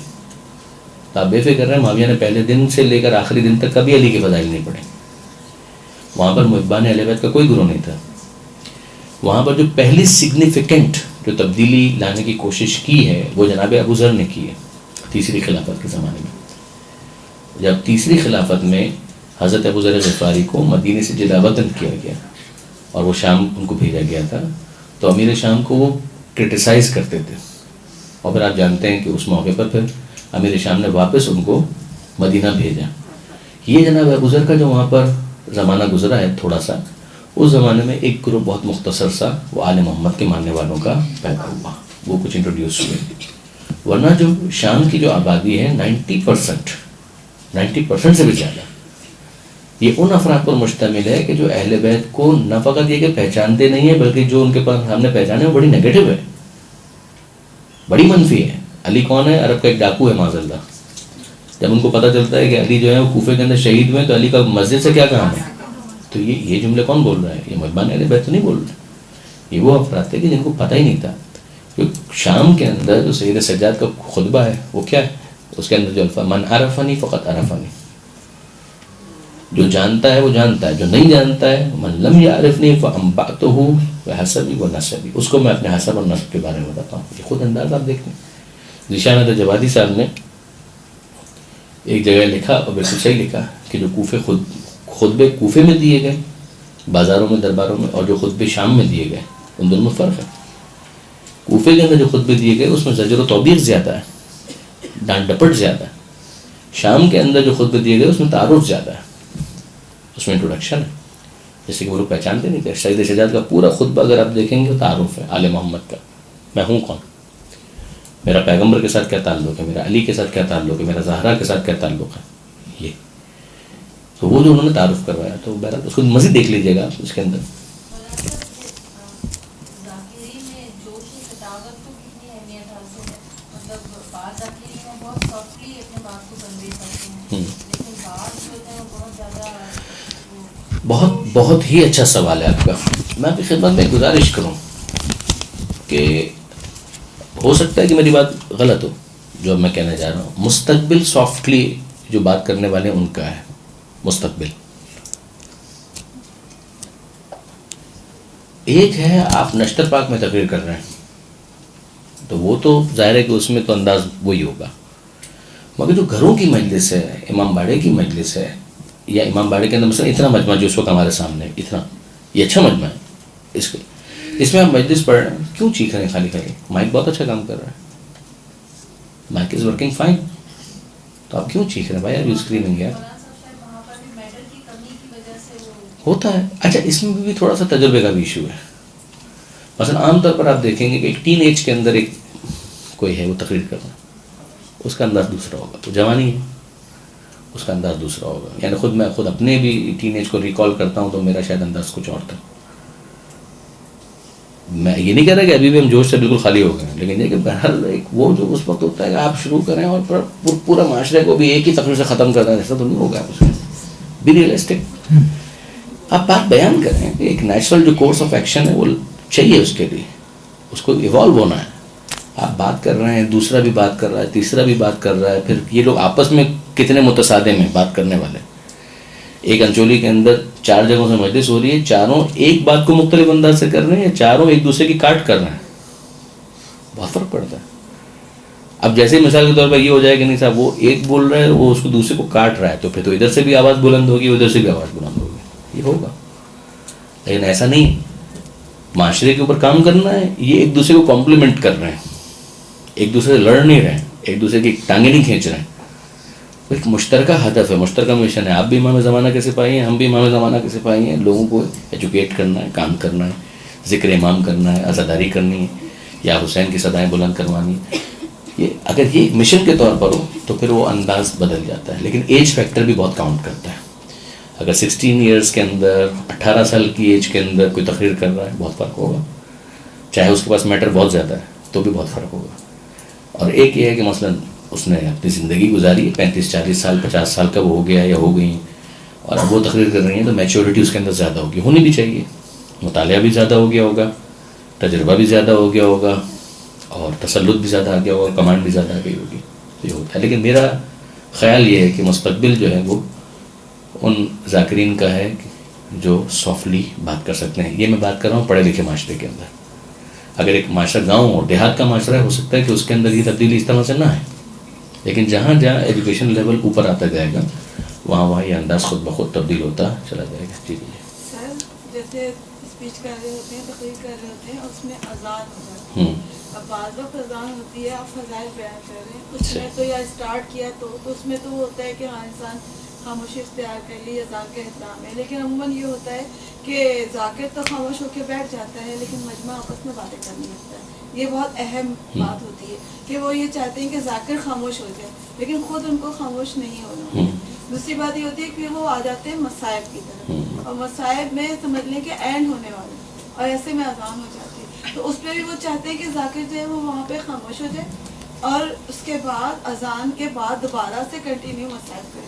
یہ پاسبل نہیں. بیسیکلی ہوم ورک کی کمی ہے نا. یہ بھی دیکھیں، اگر معلوم ہے کہ اتنے بجے اذان ہوتی ہے تو مجلس کو مرتب بھی اس طرح سے ہونا چاہیے تھا کہ اس سے پہلے ختم ہو جائے. لیکن سر وہ جو عصر کی اذان ہے اگر یہ اچھا سوال ہے, اگر عصر کی بھی اذان ہے تو پہلے دن تو نہیں ہو رہی, پہلی مرتبہ تو نہیں ہو رہی, بہت پہلی مرتبہ تو نہیں ہو رہی نا بی بی. اگر عصر کی اذان ہے یا عشاء کی اذان ہے, چلیں ہم لوگ تو ملا کے نماز پڑھ چکے ظہر اور عصر کی یا مغرب اور عشاء کی, مگر یہ کہ ایسا تو نہیں ہے کہ مثلا پہلی مرتبہ شہر کراچی کے اس محلے کے اندر اہل سنت کی ایک آبادی آ گئی اور انہوں نے مسجد قائم کی اور اچانک پہلی مرتبہ اذان دی, ایسا تو نہیں. یہ تو پہلے سے معلوم ہے کہ مثلا اتنے بجے اذان ہوتی تو پہلے سے اس چیز کو کاؤنٹ کیا جا سکتا تھا, کیلکولیشن کی جا سکتی تھی تاکہ کوئی ڈسٹربینس نہ ہو, یہ کیا جا سکتا تھا. لیکن نہیں ہوتا, چلیں ٹھیک ہے. اب اس کے بعد اگر فرض کریں یہ نوبت آ جاتی ہے تو بہرحال مجلس کو کچھ دیر کے لیے روک دینا چاہیے. مسائب پر بھی یا تو بالکل وہ والی بات ہو کہ مسائب بھی اچھے خاصے ہو چکے ہیں اور 2 جملے بول کر ختم کرنے تو آپ ختم کر دیں, ٹھیک ہے. لیکن اگر ایسا نہیں ہے, ابھی مسائب آپ نے شروع ہی کیے ہیں اور اذان آ گئی, تو ایک تو یہ ہوم ورک کی کمی ہے جو میں کہہ رہا ہوں کہ پہلے سے چیک کر لینا چاہیے تھا کہ کتنے بجے اذان کا ٹائم ہے. لیکن اگر یہ ہو گیا ہے معاملہ تو پھر رک جائیے, اذان کمپلیٹ ہو جائے گی 2 منٹ کے اندر 3 منٹ کے اندر. اب فرض کیجیے کہ 3 اذانیں آ رہی ہیں, ایک ختم ہوئی دوسری شروع ہوئی, دوسری ختم ہوئی تیسری, وہ تو پھر ایک اذان آپ نے سمبولک ایک رسپیکٹ آپ کو دینی تھی, وہ آپ نے دے دی. ان کے کہ وہ امام چاہتے امام جو تھے وہ دربار میں تھے اور 7 اذانیں ہوئی, امام نے ان 7 اذانوں کا انتظار کیا, خاموش رہے. چوتھے امام قید میں تھے, نہیں یعنی کہ جب دربار میں اذان ان کے خطبے پہ اذان کروائی گئی, وہ تو روکنے کے لیے کی گئی, روکنے کے لیے کی گئی. تو وہ کہتے ہیں کہ وہ ان نے 7 اذانوں پہ اپنے آپ کو اس وقت خاموش رکھا. یہ بھی شاید مبالغہ آ رہا ہے زیادہ, اس لیے کہ اشہد ان محمد رسول اللہ جب کہا تھا تو چوتھے امام نے روک دیا تھا, کہا تھا کہ خطیب مؤذن رک جا, اور بھائی یزید کی طرف خطاب کیا تھا. تو بہرحال ٹھیک ہے, لیکن یہ کہ بنیادی بات جو ہے وہ میں نے آپ سے عرض کی کہ ایک علامتی ایک احترام ہے کہ جو اس موقع پر اس کا اظہار ہونا چاہیے. ذاکری کے لیے علم کے ساتھ بولنے کا فن آنا چاہیے, صحیح بات ہے. ایک خطیب اگر اپنے اندر یہ کمی دیکھتا ہے تو اس کو بہتر کس طرح کیا جائے. کیا ایک علمی شخص کے لیے یہ کہ جس میں اس فن کی کمی اور تبلیغ میں اپنا کردار ادا کر سکتا ہے, خطیب اگر اپنے اندر علم کی کمی محسوس کرتا ہے تو وہ پڑھے, مطالعہ کرے. اور اس کا طریقہ کیا ہے, اگر فرض کیجیے وٹامن ڈی کی کمی ہے تو آپ وٹامن ڈی والی جو چیزیں ہیں اس کو آپ کھانا شروع کریں. اگر آپ سمجھتے ہیں کہ آپ کے وٹامن سی کی کمی ہے تو کینو کھائیے, اورنج کھائیے. بالکل اسی طریقے سے اگر فرض کیجیے علم کی کمی محسوس ہوتی ہے تو پڑھنا شروع کریں, یا جو پڑھے لکھے افراد ہیں ان کی تقریریں سننا شروع کریں, تو اس سے ڈیفینیٹلی جو ہے ایک امپرومنٹ آنا شروع ہو جاتی ہے. مثلاً تو بولنا شروع کریں. تمرین دیکھیں, practice makes a man perfect نا. اور کیا طریقہ کار ہے اس کے لیے, وہی ہے وہ جو گفتگو اور تقریر کا فن جو میں نے گزارش کی وہ کتاب ہے, اچھی کتاب ہے. اسی طرح سے ہوتا یہ ہے کہ جیسے کہ 5-10 ایسے افراد کہ جو ذاکری کا شوق رکھتے ہیں وہ بیٹھ جائیں اور ایک ایک کرسی پر بیٹھے 10-10 منٹ بولے, زیادہ نہیں 10-10 منٹ بولے. اور پھر انہی میں سے اگر کوئی سینئر ہے تو وہ ان کو جج کرے اور ان کے اوپر کچھ باتیں کریں کہ دیکھیں آپ کے اندر یہ کمی ہے, آپ کے اندر یہ اچھا ہے, اس کو مزید بہتر کیا جا سکتا ہے, اس کو زیادہ توجہ کی ضرورت ہے, یہ بات کریں. اس کے اوپر ایک دوسرے سے بھی ڈسکس کریں کہ بھائی یہ تقریر کیسی لگی. ایک بات میں آپ سے عرض کروں, شاید آپ کو عجیب لگے, نہیں عجیب کیوں لگے گی, آپ تو ماشاءاللہ خود ذاکرات ہیں. اپنی تقریر خود ریکارڈ کریں. آج کل تو یہ گیجٹس ڈیوائسز آپ کے پاس ہیں, آپ جیب میں رکھیں, اپنی تقریر خود ریکارڈ کریں اور پھر بعد میں اپنی تقریر خود سنیں. آپ خود اپنے آپ کو جتنا زیادہ بہتر جج کر سکتے ہیں کوئی دوسرا جج نہیں کر سکتا. اگر آپ کے اندر ایک بنیادی سینس ہے اسپیچ کے حوالے سے تو آپ اپنے آپ کو خود جتنا اچھا جج کر سکیں گے, اسیس کر سکیں گے, کوئی دوسرا اتنا اچھا اسیس نہیں کر سکے گا.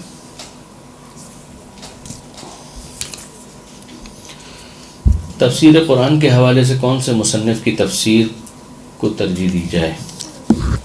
اگر آپ ترجمہ پڑھنا چاہتے ہیں تو علامہ ذیشان درجوادی کا ترجمہ انوار القرآن.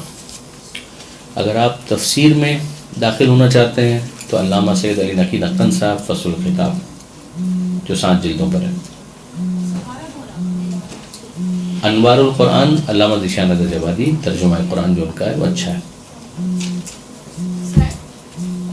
اگر آپ تفسیر میں داخل ہونا چاہتے ہیں تو نقن صاحب علامہ سید علی نقی صاحب کی کتاب فصل الخطاب جو 7 جلدوں میں ہے, اسی کا ایک ورژن آیا ہے 3 جلدوں والا, وہ بالکل بیکار ہے, بہت غلطی ہیں. تو 3 جلدوں والا میں بالکل ریکمینڈ نہیں کرتا. 7 جلدوں والا جو ہے سیٹ وہ اگر آپ لیں تو بہت اچھا ہے. پھر اس کے بعد اگر آپ فضائل والی روایات خاص طور پہ تفسیر کے حوالے سے دیکھنا چاہتی ہیں تو انوار النجف حسین بخش جاڑا صاحب، علامہ حسین بخش جاڑا صاحب، انوار النجف. آغا صاحب جی سر. ایک خاتون نے ایک مذاکرہ نے یہ مجلس پڑھی کہ بیوی اس کو مکمل تو ہونے دیں جو آپ کو ممبر سے پہلے تو گریا شروع نہیں ہوگا، ایک منٹ میں اس کو مکمل کرنا. انوار النجف علامہ حسین بخش جاڑا صاحب. اور اگر آپ بہت تفصیل میں جانا چاہتے ہیں بخش جاڑا پنجاب کے ہیں، کتاب بہت اچھی ہے، بہت بڑے عالم تھے نو ڈاؤٹ. علامہ حسین بخش جاڑا انوار النجف، یہ انٹرنیٹ پر بھی موجود ہے.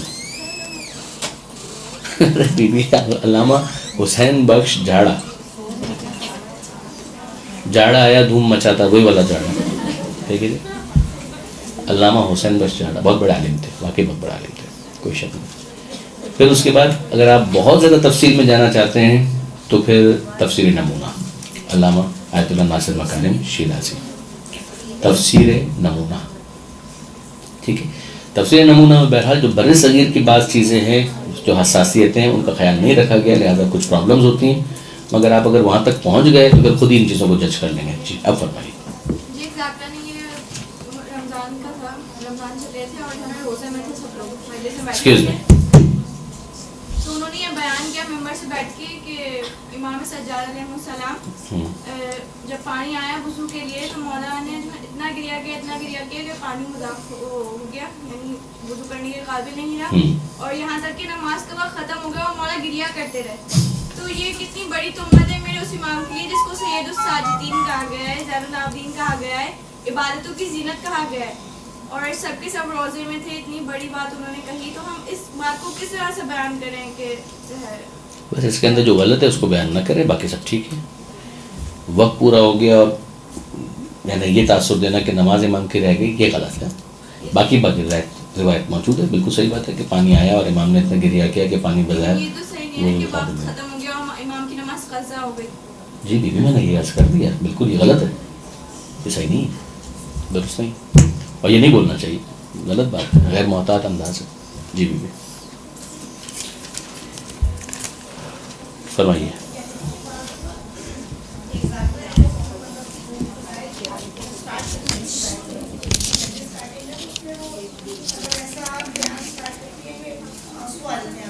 ایکسکیوز می پلیز، یعنی میں آپ لوگوں سے تو میچور ایٹیچیوڈ ایکسپیکٹ کرتا ہوں.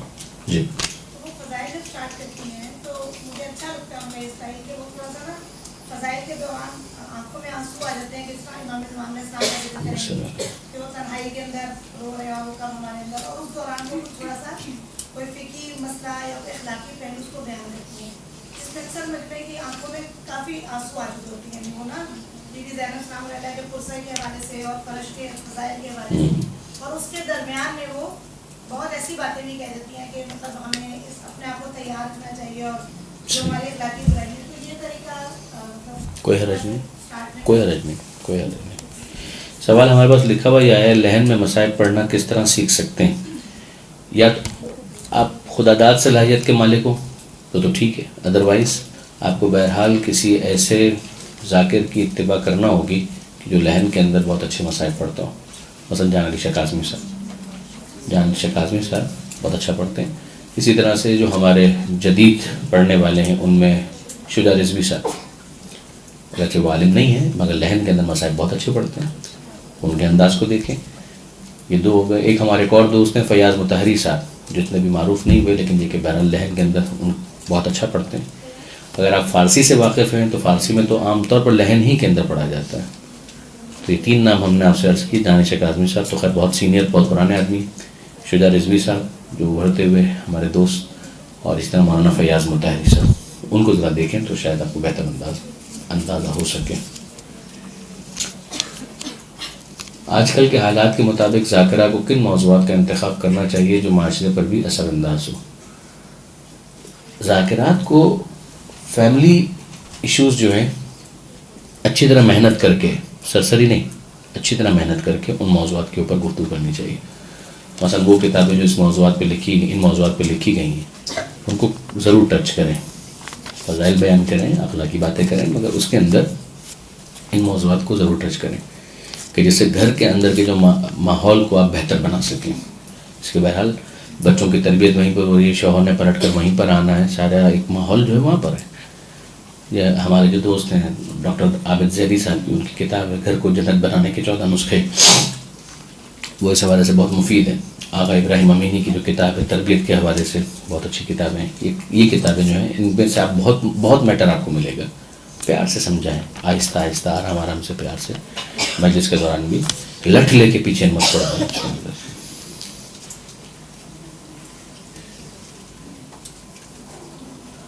کسی کتاب میں روایت لکھی ہو اور نیچے مثلا نہج البلاغہ یا بہار کا یا غرر الحکم کا حوالہ دیا ہو تو کیا ہم مجلس پڑھتے وقت وہی حوالہ دے سکتے ہیں کہ یہ قول نہج البلاغہ کا ہے؟ اگر آپ کو اطمینان ہے کہ وہ حوالہ صحیح دیا گیا ہے تب تو ٹھیک ہے, لیکن اگر آپ کو اطمینان نہیں ہے تو پھر آپ اس کتاب کا حوالہ دیں کہ جس سے آپ پڑھ رہے ہیں. آپ کہیں کہ فلاں کتاب کے اندر یہ حدیث غرر الحکم کے حوالے سے موجود تھی, یا پھر کوئی حوالہ نہ دیں اگر وہ حدیث اپنی جگہ پر کوئی ضرر نہیں رکھتی, یعنی کوئی ایسا مسئلہ نہیں ہے اس کے اندر کہ آپ کو یہ گمان ہو کہ اس سے کوئی نیگیٹو امپیکٹ آ سکتا ہے جو مزید تحقیق کا متقاضی ہے. اگر ہم کسی امام کا واقعہ بتانا چاہتے ہوں مگر امام کا نام یاد نہ آئے تو کیا کریں؟ یہ کہیں کہ کسی امام کا یہ واقعہ ہے, یہ مت کہیں کہ فلاں امام کا واقعہ ہے.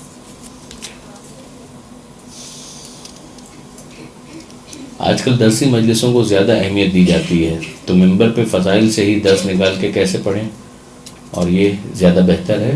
اپنی اپنی اہمیت ہے. بہرحال کچھ نہ کچھ فضائل ضرور ہونا چاہیے. فضائل کو نکال دینا تو غلط ہے, میں اس کا قطعاً قائل نہیں ہوں. فضائل ضرور بیان کرنے چاہیے, اور اگر آپ مثلا مجلس کا آپ کا کوئی بھی موضوع ہے تو آپ اس میں فضائل کے رخ کو نظر انداز نہ کریں. اسی میں سے اگر آپ درس نکال سکیں تو بہت اچھا ہے, درس آپ کا ہے اسی کے اندر سے آپ فضائل بیان کر سکیں بہت اچھا ہے, مگر بہرحال فضائل کچھ نہ کچھ ہونے چاہیے مجلس کے اندر. کیا سیاق و سباق اور بیان کے علاوہ شاعری میں بھی احتیاط بہت ضروری ہے؟ جبکہ شاعری کے بارے میں کہا جاتا ہے کہ شاعری تخیل ہے, بے شک تخیل ہے, مگر تخیل کی بھی کوئی بنیاد ہے, کوئی شک نہیں ہے. تخیل ہے بے شک ہے, تخیل کی بھی کوئی بنیاد ہے. شاعری میں تعلیق ہوتی ہے صحیح ہے, مگر اس کی کوئی بنیاد ہوتی ہے. اگر اس بنیاد ہی کو ختم کر دیا جائے تو پھر ظاہر ہے کہ وہ ایک بے ہنگم شاعری ہوگی, اس کا کوئی ڈھنگ نہیں ہوگا. اگر مجلس ہو رہی ہے اور نماز کا ٹائم ہو جائے تو کیا ہمیں نماز کا حکم دینا چاہیے تمام مومنین کو کہ وہ نماز کو قائم کریں اور ہم بعد میں مجلس کو شروع کریں گے؟ اصولی طور پر تو ہوم ورک کی کمی ہے نا. جب نماز کا ٹائم ہونے والا تھا تو اس سے پہلے مجلس کو کمپلیٹ ہو جانا چاہیے تھا, تاکہ اس قسم کی کوئی تصادم والی بات نہ آ پاتی. لیکن پھر بھی اگر ایسا ہو گیا ہے تو میں یہ نہیں کہوں گا, میں یہ کہوں گا کہ اب آپ مجلس کو تھوڑی دیر کے لیے اذان کے لیے روکیں, پھر اس مجلس کو مکمل کر لیں, پھر اس کے بعد نماز کی طرف چلے جائیں. ٹھیک ہے جی.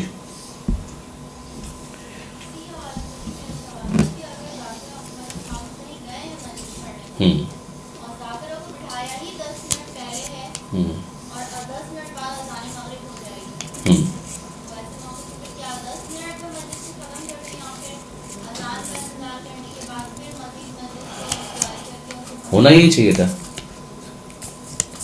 چاہیے تھا کہ مجلس جو ہے وہ مغرب یعنی نماز سے پہلے ختم ہو جاتی ہے. لیکن اگر ایسا نہیں ہوا ہے تو آپ پھر نماز کمپلیٹ ہو جائے پھر اس کا مجلس پڑھیں. یہی ہو سکتا ہے, کیونکہ ٹائم بہت غلط ہو گیا, بہت ہی غلط ٹائم ہو گیا, یہ نامناسب ٹائم ہے. 10 منٹ پہ ختم کر دیں مجلس, کوئی حرج نہیں. تو میں یہی کہہ رہا ہوں کہ پھر 10 منٹ کے اندر مجلس کمپلیٹ کر دیں, 10 سے 15 منٹ کے اندر مجلس کمپلیٹ کر دیں. ایک بات میں آپ سے عرض کروں, اگر آپ لوگ محسوس نہ کریں تو, اور شاید اس کو آخری بات اگر کوئی سوال ہے, اور گزارش یہ کہ مجلس کا ڈیوریشن کتنا ہونا چاہیے. بعض خواتین ذاکرات, یعنی جیسے ہمارے گھر کی خواتین گئیں اور آئیں تو میں نے خرید تو ہے اتنی دیر, انہوں نے کہا کہ 1.5 گھنٹے کی مجلس پڑھی ہے ذاکرات نے. مصائب تو میرے گھر میں ہو گئے. 1.5 گھنٹے کی مجلس تو مردوں کی نہیں ہوتی ہے, 1.5 گھنٹے کی مجلس. تو میرا نہیں خیال ہے کہ جو پہلے 10 دن میں تو ٹھیک ہے آپ 1 گھنٹہ پڑھ لیں, کوئی حرج نہیں, مگر اس کے بعد کوئی مرکزی مجلس ہے تو اس کی نوعیت جدا ہے. 40 کی شب ہے، شب شہادت ہے، ٹھیک ہے، وہ 1 گھنٹے کی مجلس ہو جائے، کوئی حرج نہیں. ذاتی خیال ہے، میں اس میں یہ نہیں کہہ رہا کہ آپ 100 کو ہارڈ اینڈ فاسٹ تو نہیں ہو سکتا اس کے اندر. میرا خیال ہے 40 منٹس از مور دین انف. یہ یاد رکھیے گا کہ نفسیاتی اعتبار سے 40 سے 45 منٹ کے بعد آپ کی آڈینس آپ کے ساتھ نہیں ہوتی ہے، آپ کے سامعین آپ کے ساتھ نہیں ہوتے. 45 منٹ 40 منٹ کے بعد ان کا دھیان کہیں اور ہوتا ہے. آنے دیجیے. تو پھر آپ مجھے شروع کیوں کی پہلے؟ شروع کر دی مغرب کے بعد فرض ہے 7. کچھ تو افراد تھے نا. اب وہ 7 بجے یعنی 15 منٹ کا مرثیہ اور پونا گھنٹہ یا 45 منٹ کی مجلس جو ہوئی، اب اس میں جو ذاکر بیٹھا ہوا ہے تو کمرہ بالکل خالی. اب جو پہنچ رہے ہیں مومنات وہ پہنچ رہی ہے ہارڈلی یعنی جب 10 منٹ کی مجلس ہے، اس کے بعد بھی سوچتی ہے کہ یہ بہت طویل مجلس ہے. نہیں وہ تو ٹھیک ہے اس صورت میں، لیکن یہ کہ مثلا 1.5 گھنٹے کا تو خود میرا اپنا یہ تو مجھ پر گزری ہے. تو گزارش ہے کہ میں آپ سرچ کروں، دیکھیں اس میں تھوڑا سا آپ روم دیں، گنجائش دیں. وہ جو خواتین آئی ہیں آخر میں، ہو سکتا ہے ان کے چھوٹے بچے ہوں جن کو وہ گھر پہ چھوڑ کر آئی ہوں، ان کے اپنی فیملی کی دوسری مجبوریاں ہوں، مشکلات ہوں. تو اگر وہ 10 منٹ کے لیے آ سکی ہیں تو ایک تو یہ کہ ہم یہ کہیں کہ آپ 10 منٹ کے لیے بھی نہ آئیں، اور یا پھر یہ ہے کہ آپ چونکہ 10 منٹ کے لیے آئیں تو اب ہم آپ کو سزا دیں گے اور 10 منٹ کے لیے آپ آئیں، بٹھائیں گے آپ کو 1 گھنٹے کے لیے. یہ بھی نہ کریں. کیوں؟ لیکن یہ کہ سر وہ آج کل رش کا ہی سب سے زیادہ ایشو جو ہوتا ہے ٹریفک جام. مثلا انچولی کے اندر یہاں پر سارے مومنین ہی کے گھر ہیں، کیا رش کا مسئلہ ہوگا؟ سولد بازار کے اندر اکثریت مومنین کی ہے، کیا رش کا مسئلہ ہونا ہے؟ رضویہ سوسائٹی میں کیا رش کا مسئلہ ہونا ہے؟ جعفر طیار کے اندر کیا رش کا مسئلہ ہونا ہے؟ رش کا مسئلہ تو دور سے آنے والوں کے لیے ہو سکتا ہے نا. قریب جو افراد ہیں ان کا کیا ایشو ہے؟ کوئی ایشو نہیں. وہ اگر نہیں آئے تو یا تو وہ نہیں سننا چاہتے، تو آپ زبردستی تو کیسے سنائیں گے؟ ایک تو یہی ہے کہ نہیں سننا چاہتے، اور اگر سننا چاہتے ہیں، اور ایسا نہیں ہے کہ نہیں سننا چاہتے، ایک بہت تعداد ہے جو آتے ہیں، لوگ شرکت کرتے ہیں. خاص طور پر اگر جس کو ہمارے یہاں گجراتی میں کہا جاتا ہے ٹیڑے کی مجلس، ٹیڑے کو باقاعدہ آپ نے اس کو انوائٹ کیا ہے اور لے کر آئیں، آپ نے کہا ہے کہ سب میرے گھر میں مجلس ہے، تو وہ تو اسی طریقے سے چل رہا ہوتا ہے کہ آپ میرے گھر پر آئیں گے تو میں آپ کے گھر پر آؤں گا، ورنہ آپ توقع نہ کریں. تو اس کے لیے تو عام طور پر لوگ آتے ہیں. ایسا نہیں ہے کہ بالکل ہی ویران ہو جائے فرش اعضاء، ایسا ہونا بھی نہیں چاہیے، ہوگا بھی نہیں انشاءاللہ. لیکن 40 منٹ 45 منٹ بہت ہے، آدھے گھنٹے میں بھی ختم کرنا تو چلے گا. محفل شاہ خراسان کے اندر ہم لوگ پڑھا کرتے تھے، جب پڑھتے تھے، اب تو ہم نہیں پڑھتے وہاں پر. 15 منٹ کی مجلس شب جمعہ کو، ہر شب جمعہ کو وہاں مجلس ہوتی 15 منٹ کی، اور 15 منٹ کے اندر مجلس پڑھنا ذاکر کا امتحان ہے. یعنی اس کو ایک جملہ بھی اضافی نہیں بولنا ہے. 16 منٹ نہیں کرنا ہے، 14 منٹ کے اندر ہو سکتی ہے وہ مجلس، 16 منٹ نہیں کرنا ہے. بعض جگہوں پر ہے کہ آدھے گھنٹے کی مجلس ہوگی تو آدھے گھنٹے ہی کی ہوگی، 25 منٹ کی ہو سکتی ہے، 31 منٹ نہیں ہو سکتا ہے. تو ہمارے یہاں تو بعض جگہوں پر اس قسم کی چیزوں کی بڑی پابندی ہے، اور وہ اچھا بھی ہے، میں اس کو برا بھی نہیں سمجھتا. یعنی آپ کو پتہ ہے کہ مجلس اتنے بجے ختم ہو جائے گی، کوئی لمبا معاملہ نہیں ہوگا. جی فرمائیے. پوچھنا یہ تھا آپ سے کہ کوئی ایسی کتاب بتائیں جو زیارت امام حسین کی فضیلت پہ ہو، جس میں زیارت عاشورہ کی فضیلت، تمام فضیلتیں ہوں اور واقعات بھی ہوں. زیارت عاشورہ کے اوپر جو کتابیں لکھی گئیں انہیں کو اگر آپ تلاش کر لیں گے تو آپ کو مل جائیں گی. زیارت عاشورہ کی شرح زیارت عاشورہ وغیرہ. نہیں سر، جیسے زیارت امام حسین کی جو حرم کی زیارت ہے، مقدس مقامات کی زیارت ہے، ان کی بھی فضیلت ہے، اس کے ساتھ یہ میں آپ سرچ کر رہا ہوں کہ خود زیارتوں کے اوپر مستقل کتابیں لکھی جا چکی ہیں، ضمناً بھی اور مستقل بھی. مثلا یہی جو کتاب ابھی تھوڑی دیر پہلے میں نے آپ سرچ کی تھی، علی نظری منفرد کی صحیفہ کربلا، اس میں انہوں نے زیارت امام حسین کے حوالے سے گفتگو کی ہے، اس کو بیان کیا ہے. بحر الانوار اردو ترجمہ ہو چکا ہے، جو امام حسین علیہ السلام سے مربوط جلد ہے، اس کے اندر آپ دیکھیں ساری چیزیں آپ کو وہاں پر انشاءاللہ مل جانی چاہیے. کون سی؟ کامل الزیارات جو ابن قلوبی کی، اسی کی بات کر رہے ہیں. بہت اہم کتاب ہے. پوری کتاب مستند ہے کہنا آسان نہیں ہے، مگر بہرحال ابن قلوبی جو ہیں وہ شیخ مفید کے بھی استاد ہیں، پرانے عالم ہیں، بڑے عالم ہیں، اور انہوں نے کامل الزیارات جو مرتب کی ہے وہ زیارات کی کتابوں کے حوالے سے ایک بہت بڑا سورس ہے. تو بالکل، بلکہ شاید اس کا بھی اردو ترجمہ میرے خیال میں ہوا تو تھا، اب یہاں مل رہا ہے کہ نہیں مل رہا، ہو چکا ہے نا. تو وہ اگر آپ کامل الزیارات لے لیں تو بالکل آپ کو ساری چیزیں مل جائیں گی اس کے اندر. ابن قلوبی شیخ مفید کے استاد. مولانا صاحب اگر مصائب میں گریہ نہ ہو رہا ہو تو ہمیں کیا کرنا چاہیے, کس طرح سے بہتری لائیں؟ مصائب کے اندر گریہ نہ ہو رہا ہو تو کیا کرنا چاہیے؟ یا تو آپ کی تیاری کا فقدان ہے, یا تو آپ کی تیاری کا فقدان ہے. اگر تیاری کا فقدان بھی نہیں ہے تو پھر پریشان نہ ہو, پریشان نہ ہو. اگر آپ اپنی ذاکری کے ابتدائی مرحلے سے گزر رہے ہیں تو یہ ہوگا. جیسے کہ آپ تیاری کریں گے مگر فائن ٹیون تو نہیں ہے ابھی, تو آہستہ آہستہ اس کے اندر نکھار آئے گا. انتظار کریں, ایک وقت آئے گا انشاءاللہ کہ یہ نکھار آ جائے گا. مشورہ میرا ضروری ہے آپ کے لیے کہ جب آپ مجلس پڑھیں تو 2 رکعت نماز پڑھ کے جائیں. مجلس سے جسٹ پہلے مجلس آپ ختم کریں 2 رکعت نماز پڑھیں. یہ تو آئیڈیل ہے نا. اگر نہیں ہو سکے تو جتنا ہو سکے, ورنہ بہرحال یہ ہمیں بتایا تھا مولانا مصطفیٰ جوہر صاحب کے بارے میں, ہمارے ایک استاد علامہ طالب جوہری صاحب کے والد جو تھے, کہ وہ مجلس تیار کرتے تھے, ان مجلس کے نکات کو مرتب کرتے تھے, پھر اس کے بعد 2 رکعت نماز پڑھتے تھے اور خدا سے دعا مانگتے تھے کہ پروردگار یہ میرے حافظے میں محفوظ رہے, میں ان کو صحیح طرح سے بیان کر سکوں. اور اس کی تاثیر, اس کا ایک اثر ہے. کبھی کوشش کریں, اب یہ حرام اور حلال کی بات نہیں کر رہا میں, کوشش کریں کہ جب آپ ممبر پر جائیں تو وضو کر کے جائیں, بغیر وضو کے نہ جائیں. یہ کم سے کم, اور اس سے زیادہ کہ 2 رکعت نماز پڑھ کے جائیں, اور اس سے زیادہ کہ اگر یہ مجلس میں صحیح طرح سے پڑھنے میں کامیاب ہو گئی تو اے پروردگار میں منت مانتی ہوں للہ علیہ کہ میں 2 رکعت نماز پڑھوں گی. بہرحال ان کی ایک تاثیر ہے. مصائب اگر آپ محسوس کرتے ہیں کہ نہیں اتنی دقت نہیں ہو رہی ہے, اتنا اثر نہیں آ رہا, تو اس کے لیے بھی آپ خدا سے دعا مانگیں. یا پروردگار میری تمنا ہے کہ میں ذاکر امام حسین میں شمار ہوں, اور میں چاہتی ہوں کہ میں مصائب پڑھوں اور اس کے نتیجے میں لوگ جو ہیں وہ امام حسین کو یاد کر کے گریہ کریں. تو آپ کے اندر بھی ایک روحانیت پیدا ہوگی, اور ساتھ ہی ساتھ جو افراد ہیں ان کے اوپر بھی اثر پیدا ہوگا. بہرحال مومنین ہیں, وہ امام حسین کے اوپر گریہ کرنا چاہتے ہیں, تو ایک وقت آئے گا کہ یقیناً وہ اثر پیدا ہوگا انشاءاللہ. نہیں ہو تو کوئی جھوٹی چیز بیان کرنے کی ضرورت نہیں, کوئی غلط چیز بیان کرنے کی ضرورت نہیں, کوئی حرج نہیں. ٹھیک ہے, آپ اسی طریقے سے پڑھیں اور اتر کر آ جائیں, کوئی بات نہیں. مقتل مطہر کے بارے میں بتا دیں کہ مستند ہے. اگر مطہری نے جس چیز کو مستند سمجھا ہے وہ انہوں نے بیان کی, لیکن اس کے اندر ضروری نہیں کہ تمام باتیں 100% ایسی ہوں کہ جس سے اتفاق کیا جائے. مقتل مطہر آیت اللہ مطہری نے جو مصائب پڑھے ہیں اپنی زندگی کے اندر, اس کا ایک انتخاب ہے. کوئی ضروری نہیں ہے کہ وہ 100% ویسا ہی ہو کہ جو ہمارے معاشرے کے اندر جس طریقے سے پڑھا جاتا ہے. اس لیے کہ مصائب کی روایات میں تھوڑا بہت اختلاف تو ہے, تو اس میں کوئی اتنا پریشان ہونے کی ضرورت نہیں. اگر کوئی چیز آپ کو لگتی ہے کہ اچھی ہے آپ پڑھ سکتے ہیں, کوئی حرج نہیں. مطہری بہرحال ایک بڑے عالم تھے, شہید مطہری, تو انہوں نے اگر ایک چیز کو پڑھا ہے تو آپ ان کے حوالے سے تو پڑھ ہی سکتے ہیں. اگر آپ کو اس میں کوئی ایسی چیز نظر آتی ہے جو سب کانٹیننٹ میں یا آپ کے معاشرے میں جو پڑھی جاتی ہے اس سے ٹکرا رہی ہے, تو اس کو نہ چھیڑیں, اس کو ٹچ نہ کریں, تصادم کی طرف نہ جائیں. عزاداری کے ذریعے سے لوگوں کو جوڑنے کا کام کریں, توڑنے کا کام نہ کریں. وآخر دعوانا ان الحمد للہ رب العالمین. خدا آپ کا حامی و ناصر.